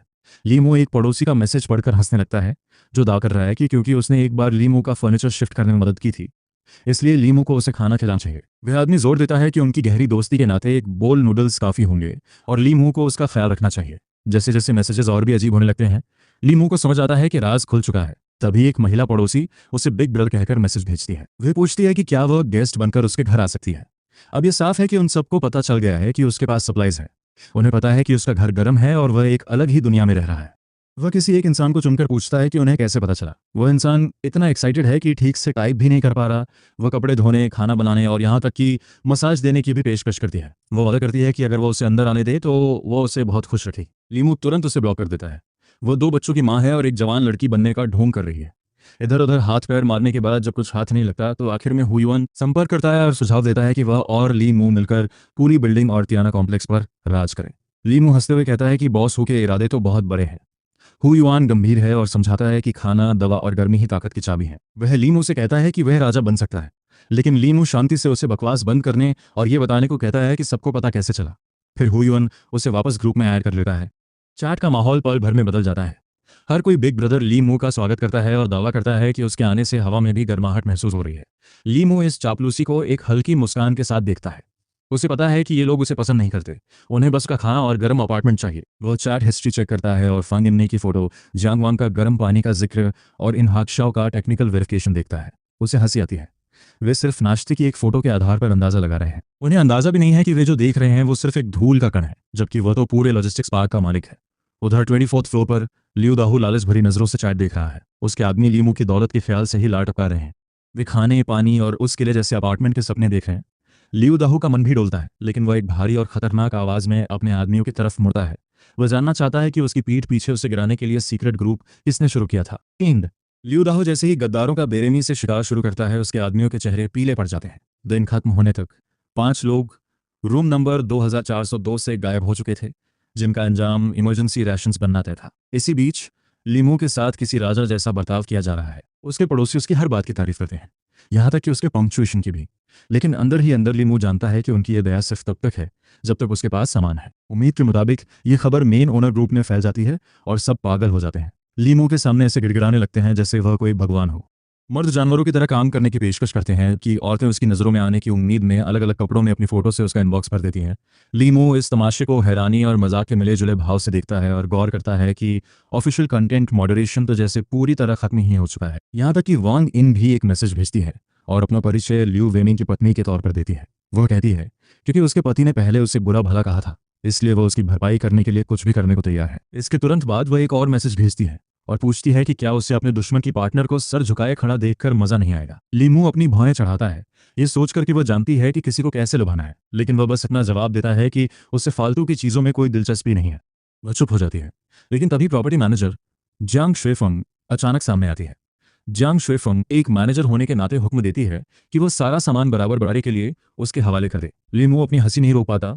उसे इस बात पर ताज्जुब होता है कि आंटी जियांग अभी तक जिंदा कैसे है। वह बौखला जाती है और जोर देती है कि संकट के समय आदेशों का पालन करना जरूरी है, लेकिन वह 2 टूक कह देता है कि वह सपना देख रही है। जब वो गुस्से से कांप रही होती है तभी गाओ यावे अपना ऑफर लेकर आती है। वह लीमू से कहती है कि अगर वो उसे बचा ले तो वह गले में पट्टा पहनकर उसकी पर्सनल पेट बनने को तैयार है। स्क्रीन की तरफ ठंडी नजरों से देखते हुए वह जवाब देता है कि उसे कोई दिलचस्पी नहीं है। आखिरकार हुयुआन का सब्र टूट जाता है। हुयुआन पूछता है कि क्या लीमू ने सबको दुश्मन बनाने के अंजाम के बारे में सोचा है। लीमू अपना सिर झटकाता है और फैसला करता है कि अगर सब उसके दुश्मन बनते हैं तो बनने दो, आखिर ये लोग खुद को समझते क्या है। हुयुआन गुर्राता है कि जन्नत का एक रास्ता है जिसे वह ठुकरा रहा है। लीमू की आंखें ठंडी हो जाती हैं और वो उस आदमी से कहता है कि अपनी धमकियां बंद करे और दफा हो जाए। उसके बाद वो अपने डायमेंशन स्पेस से एक दावत निकालता है। Tomahawk steaks, Peking duck, tuna sashimi और Buddha jumps over the wall. वह एक फोटो खींचता है और बस एक साधारण सा लंच कैप्शन के साथ अपने सोशल सर्कल में पोस्ट कर देता है। जाहिर है इतनी अय्याशी देखकर पड़ोसियों का दिमाग घूम जाता है। वे हताशा में चीखने लगते हैं। खाने के एक टुकड़े या बची हुई हड्डी के लिए भी भीख मांगने लगते हैं। खाना खत्म करने के बाद लीमू एक संतुष्ट डकार लेता है। उसका चेहरा चमक रहा है और पड़ोसियों के मैसेजेस की बाढ़ आ गई है। वे उससे विनती करते हैं कि वह कुछ भी ना फेंके, यहाँ तक कि सिर्फ चिकनाई के लिए उसके बर्तन धोने तक को तैयार है। एक आदमी एक बूढ़ी औरत की पीठ की फोटो भेजता है और दावा करता है कि उसकी 83 साल की माँ भूखी मर रही है। लीमू फोटो को जूम करता है। उसे तुरंत समझ आ जाता है कि वह सिर्फ एक मैनेकिन है, एक इन्फ्लेटेबल डॉल जिसे विग पहनाई गई है। वह तंज कसते हुए चीलियांग से कहता है कि उसके पास प्रॉप्स तो बहुत हैं। वह आदमी अनजान बनने का नाटक करता है और कहता है कि वह सच में उसकी माँ है। लीमू उसे स्क्रीनशॉट भेजता है और कहता है कि अगली बार उसकी शक्ल की फोटो भेजना। कि लियांग टूट जाता है और चिल्लाने लगता है कि उसे बस खाना चाहिए और मांग करता है कि लीमू अपना सामान बांटे। लीमू बस इतना कहता है, अगर खाना चाहते हो तो मुझसे भीख मांगो। कि लियांग बेकाबू गुस्से में फट पड़ता है और धमकी देता है कि अगर उसने बात नहीं मानी तो वह उसे ठीक कर देगा। लीमू बस मुस्कुराता है और कहता है कि वह इंतजार करेगा और अपना फोन एक तरफ फेंक देता है।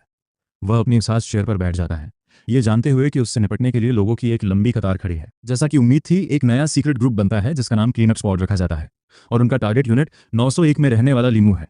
जांग सू फांग सबसे पहले गालियां देना शुरू करती है। वह दावा करती है कि लीमू बचपन से ही चिड़चिड़ा है क्योंकि वो बिना माता पिता के पला है। उसकी नज़र में लीमू पैदाइशी अपराधी है। वह कहती है कि उसकी फितरत ही खराब है और पड़ोसी भी हाँ में हाँ मिलाते हैं कि सामान न बांटने के लिए उसे सज़ा मिलनी चाहिए। उनसे ये बर्दाश्त नहीं हो रहा कि वे भूखे मर रहे हैं और वह मज़े से खा रहा है। उनके लिए लीमू ही उनकी सारी मुसीबतों की जड़ है। कोई इशारा करता है कि असली खतरा तो लूडाहू है, जिससे ग्रुप में सन्नाटा छा जाता है जब तक कि जांग सू फैंग ये सुझाव नहीं देती कि वे पहले लीमू को खत्म करेंगे। उसका तर्क सीधा है, वह अकेला है और उससे निपटना आसान है और जब उनका पेट भर जाएगा तब वे लूडाहू को संभाल लेंगे। जैसे ये शब्द कहे जाते हैं, प्लान तैयार हो जाता है। ये कितनी अजीब बात है कि वही औरत जिसने पहले उसे धोखा दिया था अब उसे जानकारी लीक कर रही है। दूसरी तरफ गाओ या हुई भी अपने लोगों को इकट्ठा कर रही है और जांग गुआन भी इस खेल में हिस्सा चाहता है। हम देखते हैं कि जाओ शुआंग तुरंत इस प्लान के लिए तैयार हो जाता है क्योंकि उसे और खाना चाहिए और अपने भाई का बदला भी लेना है। वह ऐलान करता है कि वह बहुत पहले से लीमू से हिसाब चुकता करना चाहता था। जल्द ही 10 लोग चौथी मंजिल पर इकट्ठा होते हैं जिनके हाथों में क्लीवर्स, स्टील पाइप्स, रेंचेस और इलेक्ट्रिक ड्रिल्स हैं। उनकी आंखों में भूख और एक बेरहम इरादा साफ दिख रहा है। प्लान सीधा है, यूनिट 901 पर कब्जा करो, खाना बांटो और सब मिलकर उसी घर में रहो। सबकी सहमति के साथ ये ग्रुप ऊपर की तरफ बढ़ता है और जल्द ही लीमू के दरवाजे पर पहुंच जाता है। वे सबसे पहले जाओ शुआंग से दरवाजा खटखटाने को कहते हैं। जैसे ही दरवाजे पर भारी चोट की आवाज गूंजती है, वो लीमू को आवाज देता है और कहता है कि उसके पास बताने के लिए एक राज है। आज का मिशन पहले से भी ज्यादा डेंजरस है। इस वीडियो पर हमें चाहिए पूरे 5 के लाइक्स। अगर आपको ये स्टोरी सच में एंटरटेन कर रही है, अगर हर एपिसोड के बाद आपका हाइप नेक्स्ट लेवल पर चला जाता है, तो अभी लाइक बटन पर अटैक करो और इस टारगेट को पूरा करके दिखाओ। आपका हर एक लाइक इस सीरीज की ताकत बढ़ाता है और बताता है कि आप इस जर्नी के रियल सपोर्टर हो।